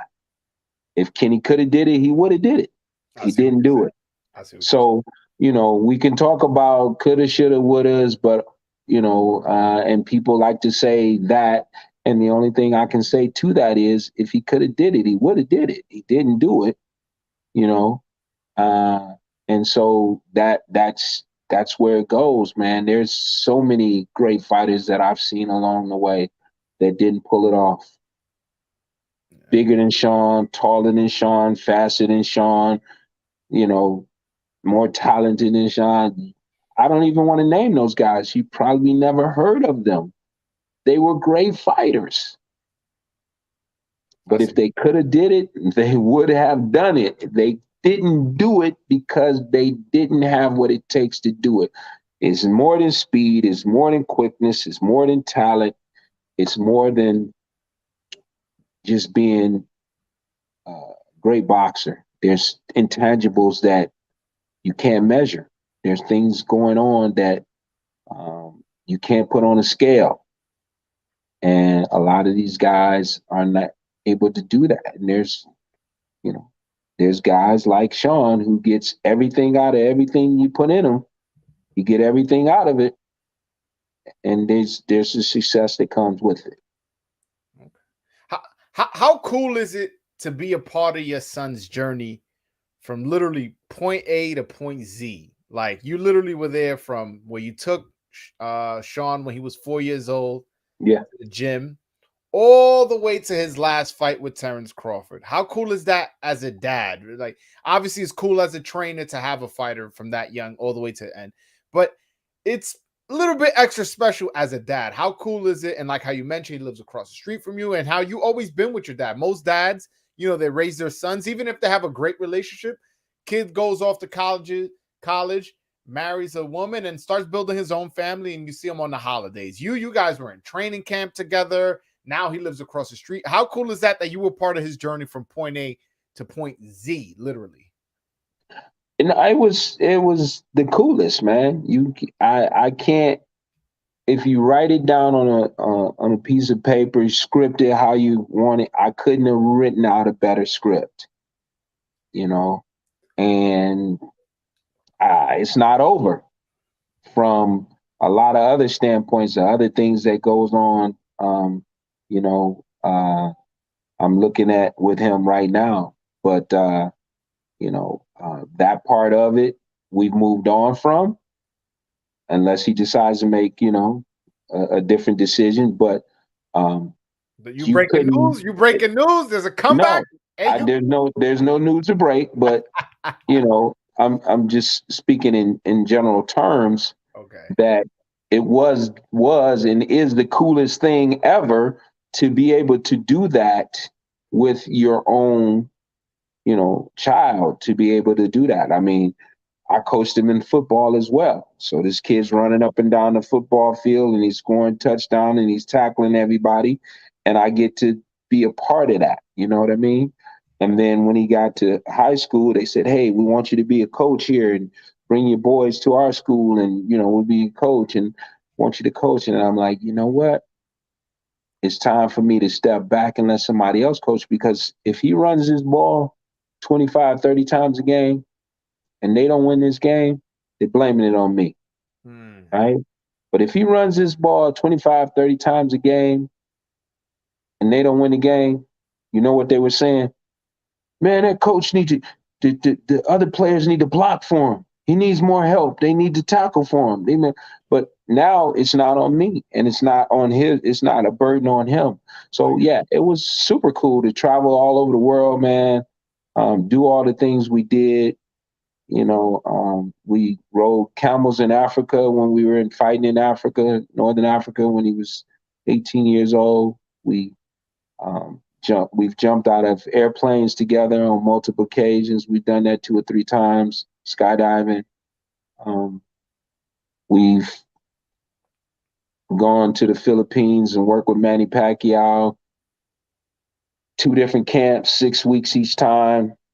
That's dope, man. We won world championships together. Like I said, I couldn't write out a better script. Yeah, no, for sure. I totally agree, that, which is why I wanted to ask you that. One thing I wanted to ask you also is that, what's up with Shawn Porter's suits, man? Like he be wearing these big ties and loud colors on TV. Like, what's up with him? Just what you just did. Oh, okay. So he's doing He wants someone to talk about it. I got it. He wants someone to say something. Shawn is never going to be an Adrian Bronner doing the dance to the ring, but y'all going to talk about that. Shawn is never going to be another guy like a Charlo brother that's going to be loud and getting in somebody's face. That ain't Shawn, right? So he picked out some little things he does, and people talk about it, and it brings attention to him, and you looking. When he was on telecast at Dallas Cowboys, it was St. Patrick's Day. He wore a green suit with a green hat, and people said he was looking like a leprechaun. He's looking like a leprechaun, and he's on here with the Dallas Cowboys owner, and it went viral. He couldn't ask for more than that. I got you. All he had to do was put on that suit and wear that hat. By the way, all those suits are tailored by, our suit company. So, every time somebody looks at that or whatever, it brings attention to it, he can make money off of that as well. So that's what's up with that. Most of the time I look at it and I say, okay, no, Shawn, Shawn, no, not those shoes, but hey, it brings attention to what he wants. It definitely does. He definitely, every time he's on TV wearing something like that, he definitely takes over the internet for like a good 15 minutes before the fight. So tell him it gets it done for him. He can get loud without speaking loud. So there you go. For sure. So I'm not sure you're familiar with it, but I'm known as the voice of Dominican boxing. And I know that you manage and train Hendry Cedeno Martinez. I wanted to ask you exactly how talented is he? How good do you see his potential in this fight game? Very talented. His potential is great. He's a very talented fighter. He's one of the most talented fighters I've ever worked with. Definitely. One of the most talented fighters I've ever worked with. And I've worked with a lot of great fighters. I've worked with a lot of great guys in the amateurs and in the pros as well. And he's definitely one of the most talented fighters I've ever worked with. Potential to do great things. We've just got to keep working hard and put him in that position. And on that night, he's got to show up. For sure. But potentially, the sky could be the limit. And the talent level he's one of the most talented guys I've ever worked with. Sean used to love to spar with him. And he only had, at the time when Sean was sparring with him, he had 1 or 2 professional fights. And Sean would love, when they be done with the sparring, Sean would be like, man, I love sparring with that dude. He can do this and he can do that. And, all of these different things that he could do, his natural abilities. So, we can talk about potential, but potential in my mind just means it hasn't been done yet. We got to get it. We got to get it done. So hopefully we get a step closer here. Well, I know we coming a step closer here, December the 10th in the Dominican Republic. Sosua, he'll be fighting over there. But in 2023, I expect him to fight for a regional title. We're going to go for a regional title in 2023, probably in the next 2 fights or so. Early 2023, spring would be the latest for that. And I expect him to, start putting himself in a position to fight for a big title. He's young. He's only 23 years old. So, all right. Yeah, he's young. He's only 23. So he's got time. He's still maturing as well. And, comes back and forth to the U.S. a lot here in Vegas, and he's learning English and he's learning how to navigate his way around here. So it's a lot for a young guy to take on, to be, expected to fight, win, and also learn English and also learn the different cultures and the different people that you're around. But he's doing great. You said he's one of the most talented fighters you've trained. Yeah. What is it in his skill set that sets him apart from other fighters you've trained? You got to understand when I say I've trained, this doesn't mean I was their trainer, but I've had time to train with them. I've had time to work with them. I'm not talking about I was just in a gym with a guy one day. I'm talking about weeks and months, right? I've taken them, I took Errol Spence. I was his head coach. I took him to Russia. I was his head coach. I took him to the Ukraine. When he came here to Las Vegas, we had such a great relationship. He came here to Vegas without a coach. He calls me up and says, hey, can you come to the Mayweather gym? I'm sparring Mayweather. And I worked his corner for that sparring session that they talk about all the time. Yeah. Right. So that's what I mean when I say I've trained. Was I his trainer? No. But I've definitely put time in him. Spent a whole year with him in the amateur system. I was the technical coach for the 2012 Olympic team. So I was part of that coaching staff. He was the top fighter on that team. So what separates him? There's not a lot of things that I can say separates this kid from other fighters that stand out that you can see. He just naturally gifted with an understanding of distance, range, offense and defense working seamlessly together. He can hit you and avoid getting hit and hit you again. And it's a natural thing that he has that you can't teach a lot of fighters this. You can't teach a lot of fighters this. He's he's a very rhythmic fighter. He looks for rhythm and comfort in the ring. And he looks like he can slow everything down that the other fighter is doing and just take what the guy's giving him and score and not be there to get hit.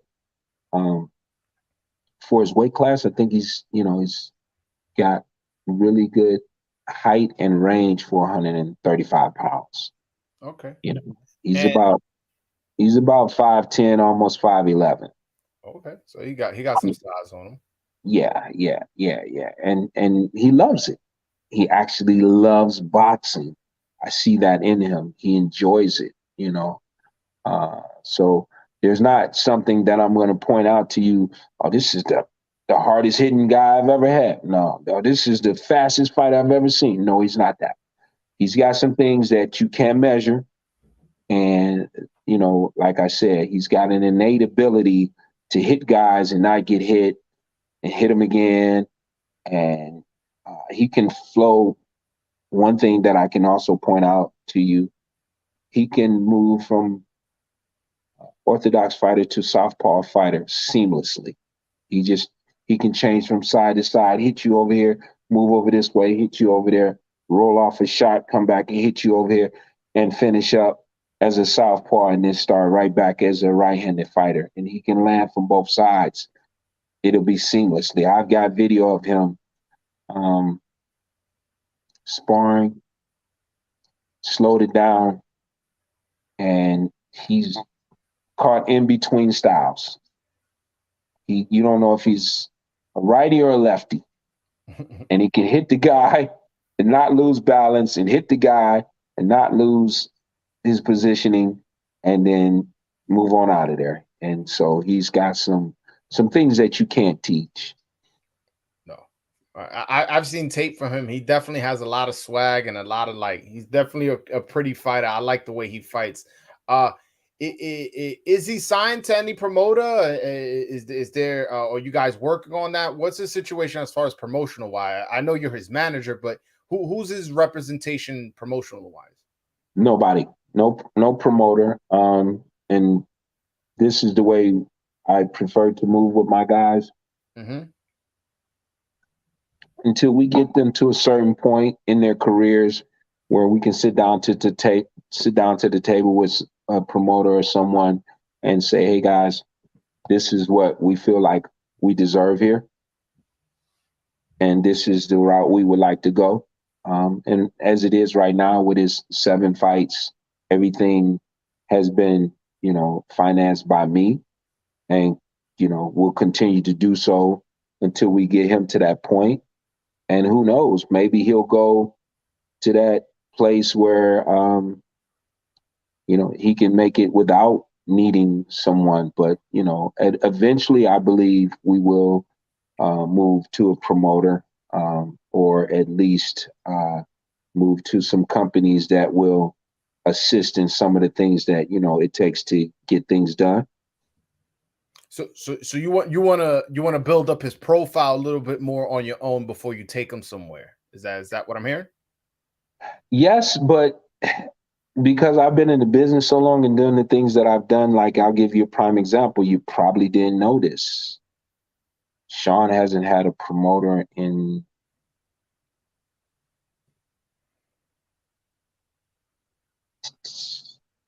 almost 10 years.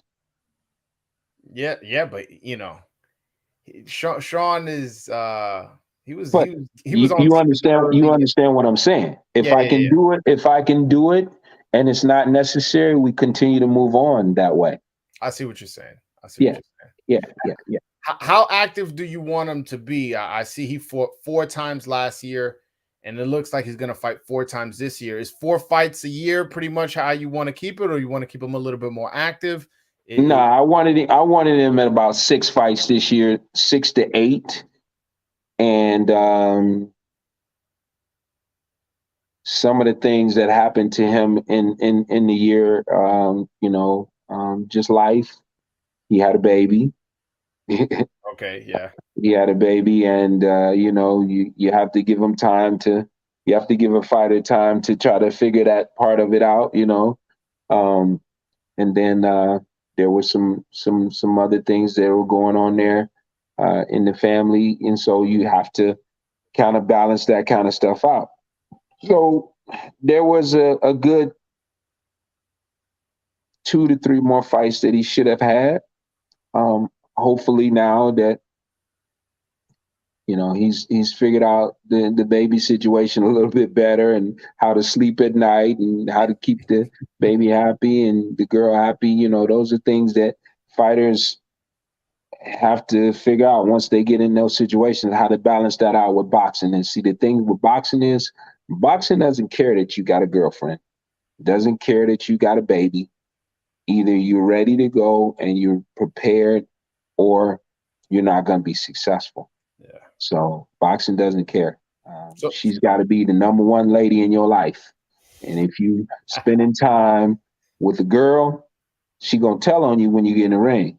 If you spending time with a baby, she gonna tell on you when you get in the ring. You like, oh man, he got knocked out. Yeah, because he was doing other things. Oh man, he lost his fight. Yeah, he was doing other things. Oh man, he didn't make weight. Yeah, he was doing other things.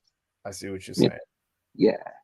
Yeah. So next year, 6 to 8 fights. And now that he's already settled in a little bit with his baby and all that, next year 6 to No, 8. this would have been the year to do the 6 to 8. Okay. See, as we move along and we get, for example, there was a regional title offered for him. And we didn't take it. The location wasn't where we wanted it to be. It was out of the country. It wasn't his country either. And I didn't take it because I didn't feel that it was a good situation for him to be in another country. But once you get that title, there's no turning back. Everything you're doing now is 8 to 10 rounds. So if you're doing 8 to 10 rounds in every fight, you're probably not gonna fight 6 to 8 times in the year. You may be more in the 4 to 5 range. I see. The higher the rounds. So when he was still doing 4s, that would have been time to get those 6 and 8 in 1 year. Now, if he's not ambitious, which I know he is, if he's willing to settle for just fighting a 4-rounder, we can keep doing that for some more fights. Moving to a 6, or we can get 3 more 4s and 2 6s.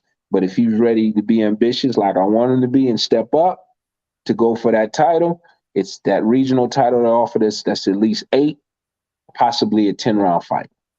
All right. That's good. All right. So this will be the last question I ask, and then I want to give an opportunity to fans to call in and ask their questions, if that's okay with you. Sure. So how long you been on tonight? I've been on for 2 hours. Yeah. Have you been getting much traction? What are we looking at? Yeah, I'm getting traction. I actually earlier today, early afternoon. Well, at noon my time, so it'll be 9 in the morning your time. I interviewed Alberto Puello, the WBA 140-pound champion. So I had interviewed him, logged off, and now I'm back on. So yeah, I'm out here working, man. So they call you the Dominican, the voice of Dominican boxing. The voice of Dominican boxing. Okay, you can Who gave you that name? There's a guy named Ezra from the Ezra podcast. So I had interviewed Hector Luis Garcia right after he beat Chris Colbert. And I'm Dominican, so I had put my flag up. This flag wasn't here. I had just put my flag up for the interview. I interviewed him. I posted it on Twitter, and he's a friend of mine from Twitter. He retweeted my interview and was like, I need everybody to go subscribe to the voice of Dominican boxing, Broadway Joe. Nice. And I was like, you know what? I'll run with it. And and that was the first interview I ever did, I believe, if I'm not mistaken. And ever since that, I've interviewed all the Dominicans. I've interviewed Hendry, your fighter, Javier Fortuna, Jason Rosario, Michelle Rivera, Elvis Rodriguez, Carlos Adames, Jonathan Guzman. Who else have I interviewed?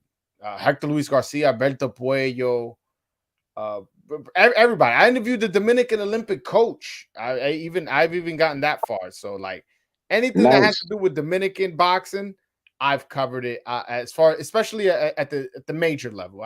There's lower level fights that I don't cover. But if you're fighting on American television and you're Dominican and you're a significant fighter, you've definitely been on my channel. I have all their phone numbers. I know who their managers and stuff like that. So I like the way you got the name, man. That's a good look for you. You know what I mean? And I'm glad that you invited me onto the show.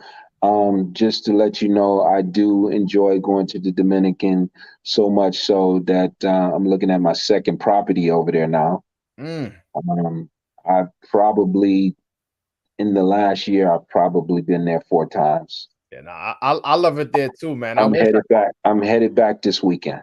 I wish I could have a house out there. Where in the Dominican Republic you own your property? Puerto Plata. Puerto Plata. All right. Yeah, Yeah. no, that's a beautiful area.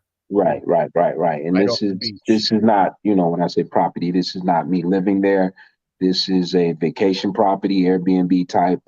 But I enjoy it so much so that when I go over this weekend, Monday, I'll be with the realtors looking at when we're going to break some ground. So I've actually made a deposit on a piece of land over there now. That's So awesome. yeah, I really love it over there, man. So since you the voice of Dominican boxing, let them know that I'm coming over there, and if they can, reach out to me, if they want to reach out to me, if they can box, man, we can put something together and get some more of those guys going. Yeah, if I hear of anything of a boxer who I think is talented and is looking for a manager, I'll definitely call you. I got your number. I'll definitely swing them your way since you're interested. Yeah, they can DM me on the Instagram, Porter High Performance. That's Porter with the HY Performance, and you look for that red Jeep at the top there. I'm looking for fighters over there. I've already started doing some things with the property over there, and it's becoming a really nice place for me to go. I expect to probably spend damn near the whole winter there this year. Somebody's saying, oh wait, it says, give that man double citizenship. Hey, I'm gonna look into it. We see what we got to do. Yeah. So, all right. So, like I was saying, my last question I asked you before I open up the phone line for people to call in and ask you their questions. Why did you smack Fred from Barbershop Conversations, man? And by the way, you did it in the most gangster way. You had a toothpick in your mouth. The toothpick did not move and nothing. Why did you feel it was necessary to put your hands on Fred? Multiple occasions. See, initially, Fred used to follow me around. We go boxing in New York, Fred would jump on a plane and come to New York and follow us around. I go to California for a fight or be there for someone else's fight, and Fred would text me, be like, "You in California?" Yeah, and he'd show up and follow us around. And Fred would come to Las Vegas and follow us around. And everywhere we went, there was Fred. The reality of the situation was and is, he was the type of guy that was always looking to be with people who were doing something. And he wanted to be around guys that were involved with boxing and what they were doing and what they had going on. So, Sean put together a basketball game at the church. Wasn't something that was like publicized or anything like that. He put together a basketball game at the church. He had the Charlo brothers there. He had Adrian Bronner there. Errol Spence was there. All these guys playing basketball. Fred finds his way there. Gets into the game. He's been talking for years about how good a basketball player he was. He never scored a point. But, basically that's somebody that is being an opportunist. You know what I mean? And following people around and just following them around. And I've never liked that type of person, but, I thought the dude was cool. And I would give him interviews and let him meet people and let him, introduce him. And the dude just started getting really disrespectful. I mean, there was times we've had lunch together with other people. There was times I took him into the Wild Card gym. He brought his son in there, little baby in there, taking pictures with me. He had a newborn baby. I've been at Fred's house. He had a newborn baby. He wanted me to hold the baby and take pictures. And then the guy just flipped the script, man, and started being disrespectful towards my son, being disrespectful towards me. On the internet, you saying? Yeah. Being disrespectful, and I said to you, just like I'm talking to you right now, if I heard you say something that I thought was disrespectful to my son, on a personal level, I'm not talking about, you was just talking about boxing. Yeah. You said I thought Sean lost the fight. Okay, that's fine. Fair game. But when you got personal and you make it personal, you start talking about me, you're talking about him personally, then I call you up, you don't answer the phone, then I see you somewhere, I say, hey man, I need to talk to you for a second. And you ignore me now, right? Because you're not man enough to say, oh, you know what, I shouldn't have did that, or yeah, let's talk about it, let's go over to the side, because you're afraid I might crush you. Because that's who you are. You that kind of person that, you're not the same person that I was. I'm the dude that grew up in this. So I got no problem with confrontation. You tell me it's a confrontation, I'm with it. Let me see, my phone is getting low here. You tell me it's a confrontation, I'm with it. But multiple times I tried to talk to this guy, tried to speak to him, and he backed away, walked off, and wouldn't talk to me. But he continued with the same behavior, being disrespectful. And if you've been to my home and you sat down and you ate with me and you ate in restaurants with me, if I walked you into different doors and you don't give me enough respect for me and respect for my son, because there's even videos of him saying, I would never disrespect the Porters, and Sean Porter and Andre Ward are the fighters that I want my son to be when they grow up. They're the type of people I want this dude would go back on his word and be like, Sean Porter ain't shit. Don't go watch him fight. He can't sell no tickets. He go back and do disrespectful things all the time. That's making it personal. And that's now taking away from the relationship that you and I built, because you've been in my house on multiple occasions. You sat at my table. Where did that energy come from? It sounds like you guys were. I don't want to say. The energy comes from someone who's looking for controversy and looking to get likes and views, man. So, that's some weirdo shit. If I'm in your house, you in my house, you holding my baby. Yeah, man. This dude done had me. I done been to his house multiple times. He want me to take pictures with his baby. I'm just me.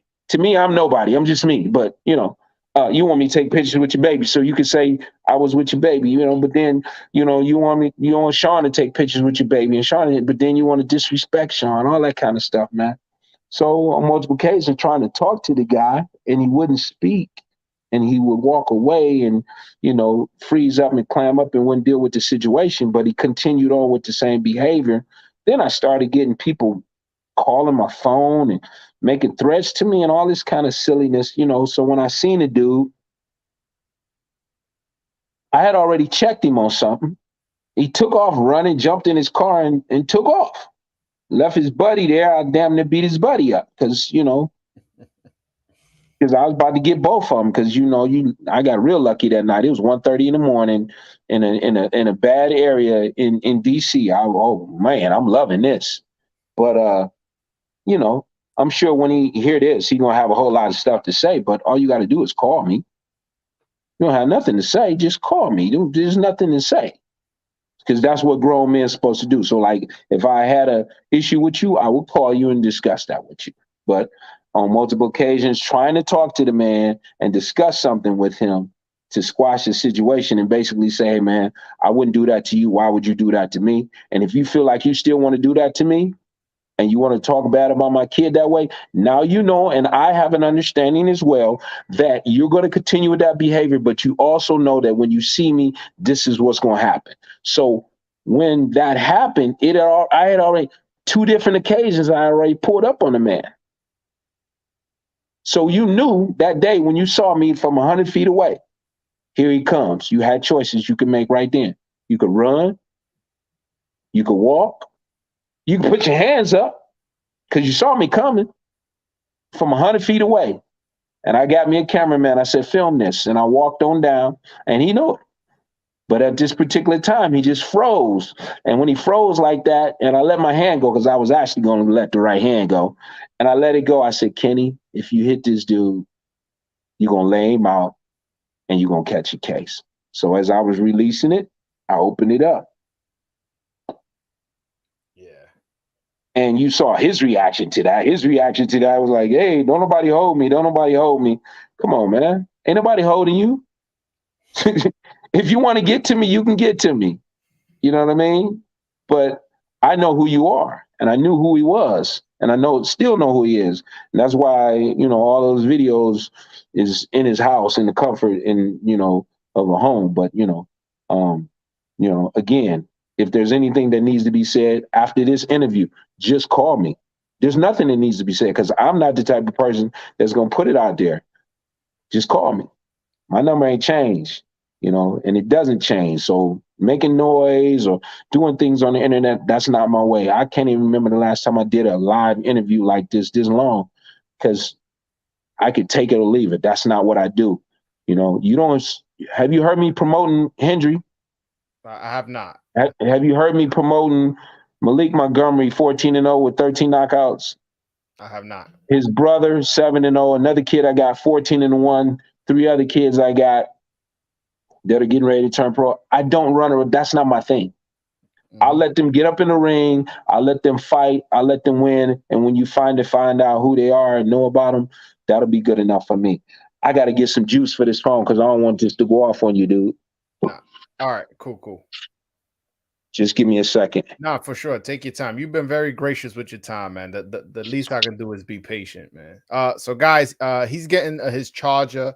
So just bear with us a second. While you're here and waiting, make sure you hit that like and subscribe button. The likes help the algorithm, so more people will be aware of the channel. The subscription will keep you informed as to when I'm going live, especially if you hit that notification bell. My favorite subscribers hit that notification bell so they know every time I drop a video. They know every single time I go live. So while we waiting, everybody hit that like and subscribe button, man. Please. By the way, KG says Fred be talking spicy. I honestly, I don't really watch. I don't really watch his channel like that. I just, while I was doing research for the interview, I came across that, and I figured if I'm having the guy on, I might as well ask him a question. You understand what I'm saying?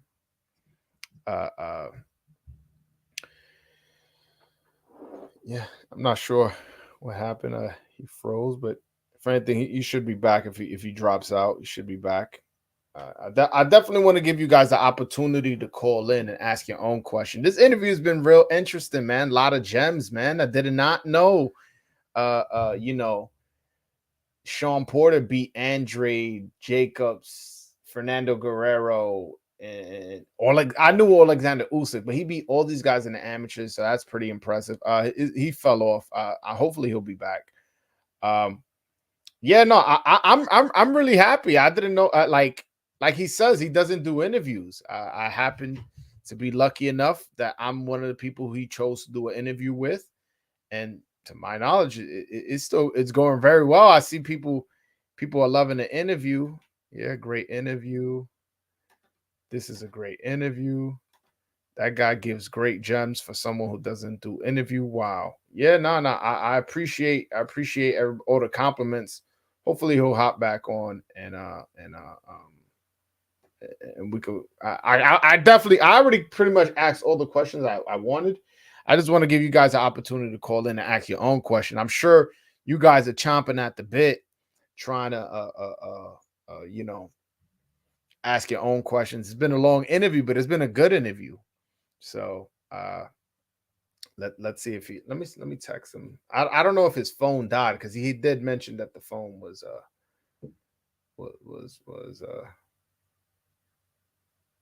dying. No, I'm texting him right now, guys.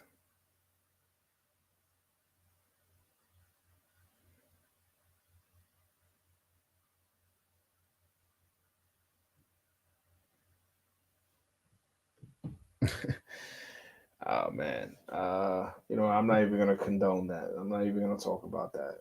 What they're talking about in the chat.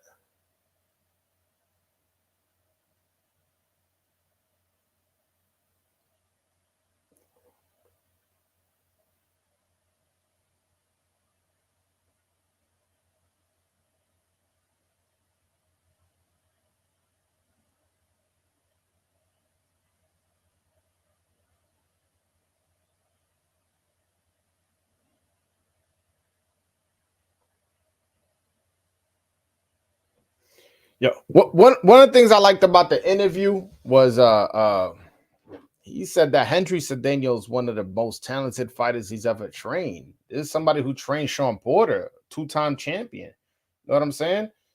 And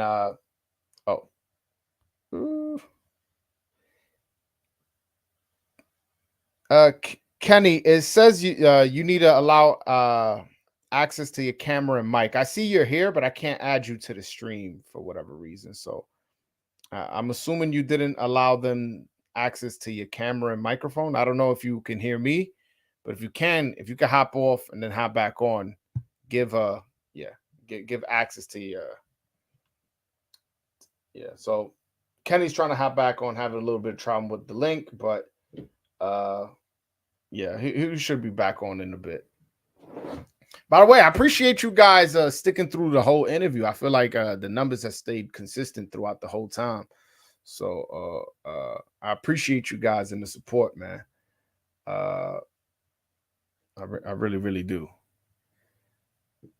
Hold on, Juan. Let him come back, and then I'll send the link once he gets back. But again, like I said, man, hit that like and subscribe button if you haven't already, man. And especially hit that notification bell, man. Because sometimes these interviews, I don't have time to schedule it. I don't have time to announce it on Twitter, on Instagram. Sometimes these things happen spur of the moment. So if you don't want to miss one live opportunity to call in and ask questions to your favorite fighters and trainers and managers and promoters, please hit that subscription, hit the notification bell, and stay well informed. Hold on, I don't know. I had texted me and respond. One sec. All right, if I'll give him for about 4 or 5 minutes, and then if he doesn't hop on, then I'll just end the stream. I've been on for a minute. So hold on. Let me just. All right, I'm gonna throw the link. I'm gonna throw the link in the chat while we wait. Again, I'm gonna give him about 4 or 5 minutes, and then if he doesn't hop on, then or text me, I'll end the stream. I've been live long enough, twice in one day, so for sure, I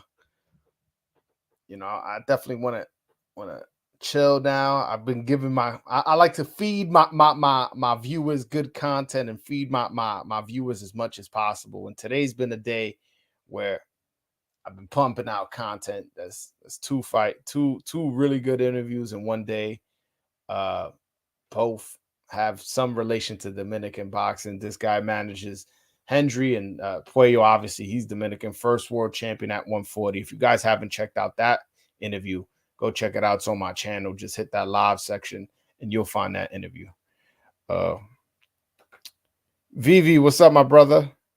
It is a shame that, that happened. I didn't have a question for him, but, he was talking about wanting to look into Dominican fighters. And you might know this guy. There's a Dominican amateur. He's like 25 years old. Rodrigo Marte. He's a flyweight from the Dominican Republic. He was an Olympian in 2020. He fought a very good fight against Tete in the first round. He arguably won. Just the last 3 rounds didn't go his way, but it was a very good fight. Yeah. What's his name again? Rodrigo Marte. All right. I got Kenny on. I'll mention it to him. All right. Hold on 1 second. All right. Are we good? Yeah, we good. Yeah. Man. Nah, it's all good. I wanted to give an opportunity to the fans to call in and ask their questions. I pretty much asked everything I wanted to ask, unless you want to you have something you wanted to get off your chest as far as you kind of as far as before I let the people call in and stuff like that. Nah, man. It's a pleasure meeting you. You make it comfortable. You the voice of Dominican boxing. That's great to know. That's becoming my second home. I'm actually going, have another property over there. So man, this is this is start of a beautiful thing. Yeah, man. Thank you for having me. No, I appreciate that. We're definitely gonna have a relationship. Won't be your last time on. I really appreciate you giving me your time and definitely answering all my questions. I really, really appreciate that, guys. The link is in the chat. Anybody who wants to call in and ask Kenny a question, he's already been very gracious with his time. So please call in, ask your question, and then we can go on, whether it be about Hendry or any other fights, or as far as you want to ask about a specific fight with Sean Porter or any other fighters he manages. He manages Malik Montgomery. Who else do you manage? I got Malik Montgomery, 14-0, 13 knockouts. He's got an NABO 126-pound title.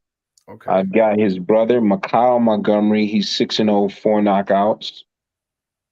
Just started working with Leon Lawson III. He is Anthony and Andre Durrell's first cousin, and he's 14 wins and only 1 loss. I've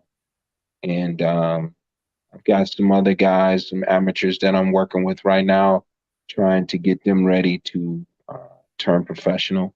One from Belarus and another one from Cuba. Really? And the kid from Cuba, I've been working with him for 2 years, but we haven't been able to get any identification because his family brought him over here when he was 11 years old. They snuck him over. And so now that he's finally gotten that, we're going to get him a few more amateur fights. And then we're going to work on him being a professional next year. He's young too. He's 19. So. All right. That's cool. I'm looking forward to seeing how he develops. I have a caller here. I have Juan here. Juan, what's up, my brother? Hey, Kenny, how you doing, man? You got some great gems there in that interview, man. We didn't know you had that much history, man. Thank you for the gems you gave us, man. What'd you talk about? You talking about the boxing history? The boxing history, man. Listen, man, dude, people don't have a clue. Which, I'm just not the guy that be going around here telling this kind of stuff, man. But like somebody said to me the other day, it was my brother Barack Best out of New York. He works for DAZN, and he said, man, damn, you adopted all of these kids, didn't you?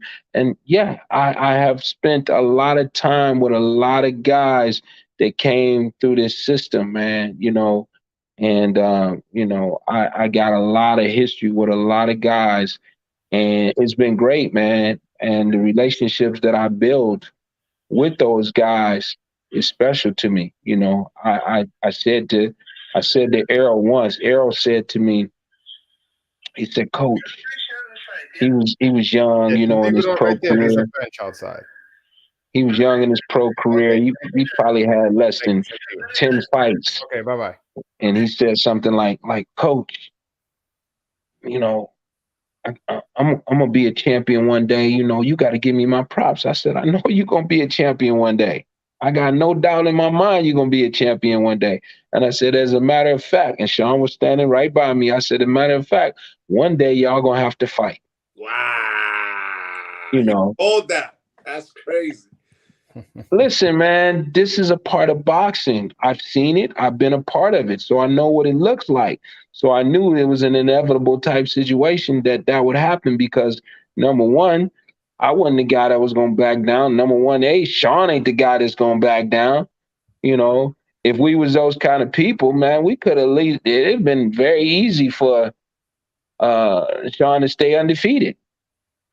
Because I ain't taking that fight. No, I ain't going to take that fight. No, I'm not going to fight him either. No, I'm not. Nah, that's not us. It never was. Next question I was going to ask you, because Go ahead. Your son was involved in a lot of great fights. Your son wasn't even one of my favorite boxers, but he was so committed in fighting the top guys that he made you want to be his friend. Because he fought everybody. So I'm like, I like this guy. I'm his friend. I want to see him win. Yeah. I thought he won against Errol, if you ask me. I thought it was a close enough fight where he could have got the decision. Hey, it is what it is. And as I was telling somebody I know 20 years today, like, I hate the politics of boxing, and the politics of boxing is what I hate, and I just hate the politics of boxing. And I said, listen, man, let me tell you something. If you ain't figured this thing out yet, and anybody else is watching, if you're watching from where you calling from? I'm from Jersey, man. You from Jersey? I love Jersey. And you over there in New York? Yeah, I'm in New York. Yeah. From Jersey to New York, y'all close sitting right by each other, all the way out here to the West Coast, to Las Vegas, where I'm at right now. If you ain't figured this thing out yet, let me go ahead and give it to you. Just a short version, okay? This is the short version. I'm not a capper. I'm a keep it real guy. You know what I'm saying? It's just not my thing to cap, as they like to say. But if you ain't figured this thing out yet, football, basketball, baseball, soccer, all of those sports, you kick a ball, it goes through the uprights, we get to score. You score a touchdown, it goes up on the scoreboard. You shoot a three-pointer, it goes up on the scoreboard. You hit a home run, it goes up on the scoreboard. Soccer, it goes in the goal. We get it. We know what it is, okay? You can see what it is. It's right there for you. Boxing is an opinion. It's someone's opinion. Wow. And opinions get swayed all the time when money gets made. Opinions get swayed when money gets made. So at the end of a round, there's 4 guys sitting there judging, right? At the end of the round, depending upon what my opinion is, that's going to determine which box I put the check in. It's not going up on the scoreboard. Wow. You're not going to see it go through. Nobody's going to see it. So I'm going to just put this down here because this is what I'm supposed to do, right? And a lot of times what happens is someone's opinion doesn't agree with anyone else's opinion, right? And a lot of times that opinion sways to the way where the money's getting made. And it's part of what people would call politics. It's business. It's a love and hate relationship that we all have. It's business. They doing business. It's big business. Trust and believe. When Manny Pacquiao versus Mayweather happens, it was the big business that was getting done. And it was the biggest business that could be made at that time. It's business. It's nothing else. That's it. These other ones, they're sports. This is a business. This is the only legal sport we have. This is not governed by the government. Boxing is not governed by anyone. You hear them say they got sanctioning bodies, so on and so forth, but there's got to be one national governing body in order to tell everyone what you have to do, when you can do it, and how you can do it in order for that to be a government. As long as someone over here can make a different decision than someone over in New York. I mean, like, we were in New York. I don't mean to hold you up on your next question, but we're in New York, and I've got a head of a commission telling me we got to go 5 rounds, and if there's a headbutt, we got to go 5 rounds in the book in order for this to be a actual fight to go to the scorecards. And we're saying no, it's only 4. And he's saying no, it's 5. And we're saying no, it's only 4. You got to get 4 in the book. Now, the fight hasn't even started, and we're already arguing because in the state of New York, this guy has made his own rule. He's going to make it 5 rounds. Okay, so you guys know the referee. I'm fair, but I'm firm. Joe Cortez. Yeah. Exactly. Joe was working in my corner. Joe was working with us. Joe is one of the top referees in boxing. He's arguing with the commissioner. They're having a big argument. And I said, that's why I had Joe there. I said, Joe, handle that. They're having a big argument. If there's a headbutt or anything happens, a clash of the heads, and it can't go past 4 rounds, we got to get 4 rounds in the book and go to the scorecards. This guy is arguing. He's saying there's 5. What I'm saying is, depending on what city you in, what commission you working with, whoever you working with, what state you in, they making their own rules. And that's the same thing happened with these scorecards, dude. Definitely. There's a lot of fights that we see that we like, man, how the heck did they saw that? But I want to throw in my next question real quick before the guys hop on. Outside of signing guys that are American born here in the States, that you don't really got to grab by the hand and culture them, with signing guys from international countries, you got to kind of like finance basically their stay, housing, food. So is it a little bit more pricey, more expensive to take on that investment with a guy born out of seas?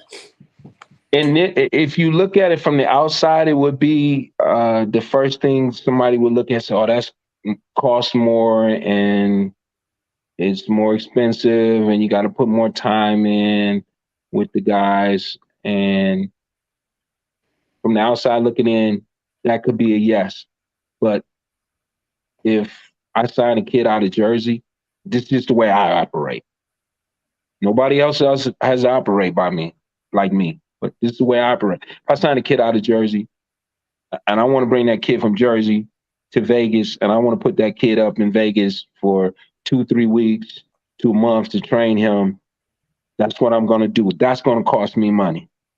If I sign the kid from the DR and I want to bring him over here for 2 or 3 weeks to a month, that's going to cost me money. To me, it's the same money either way. Yeah. And one thing I don't want to cut you off, but one thing that I will tell you is that a guy coming from the Dominican Republic, $20 is a lot of money. $30, you know, they'll live in a room. They'll live in the worst conditions to get an opportunity because we come from poverty. We come from, I'm talking about destitute places. No running water, no.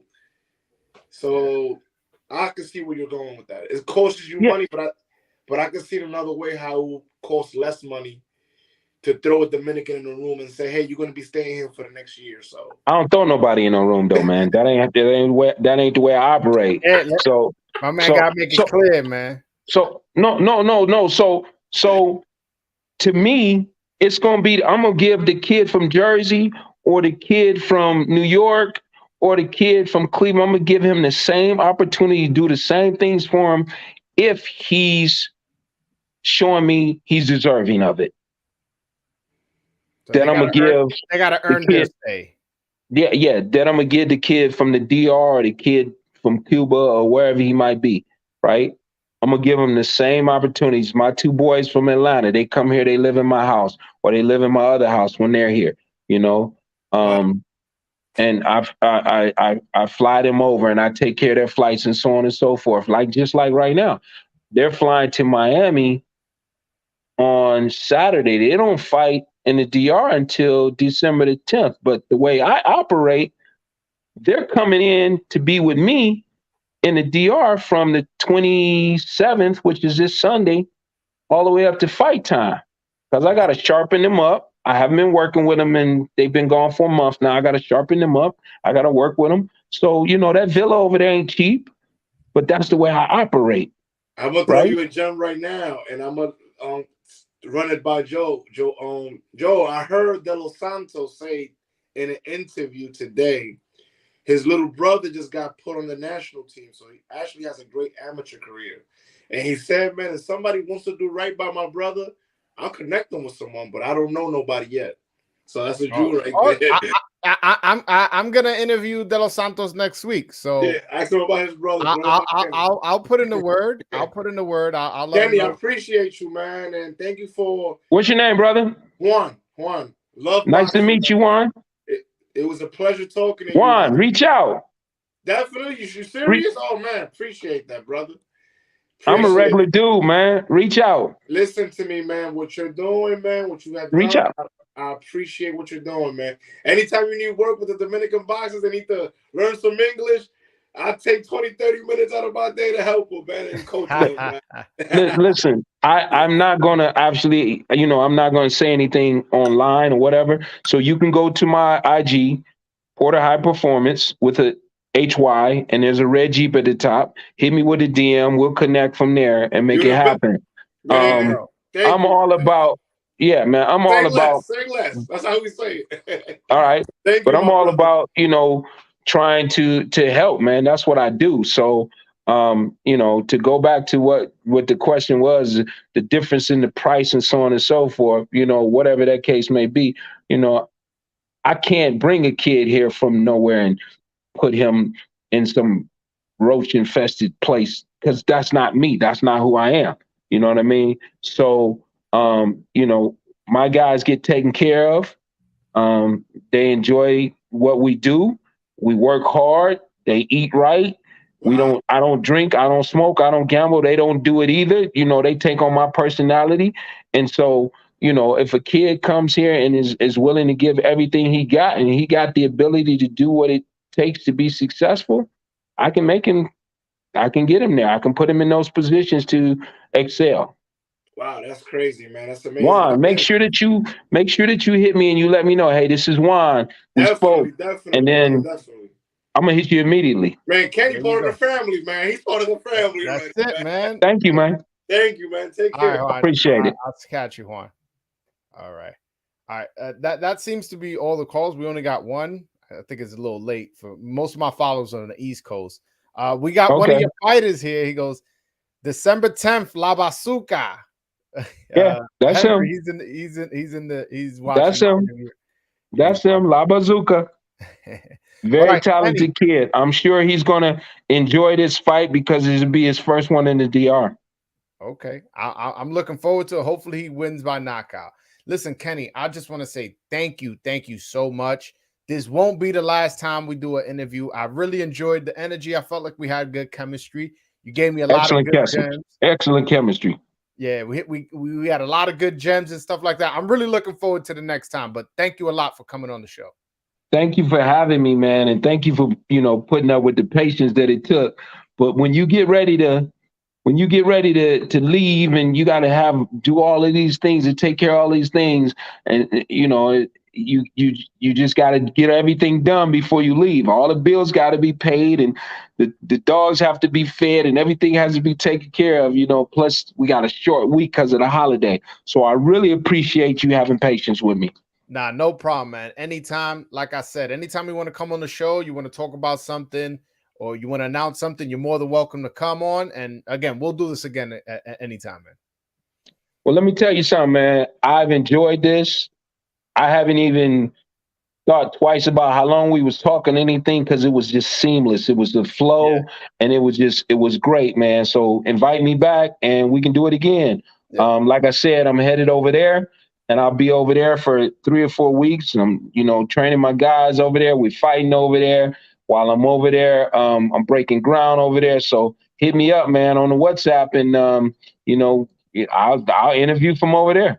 All right, yeah, that's cool. I'll most likely take you up on that offer, and maybe one day we're out there at the same time, and we'll link up in DR, have a drink. Oh, you don't drink? We'll have dinner. We'll have dinner.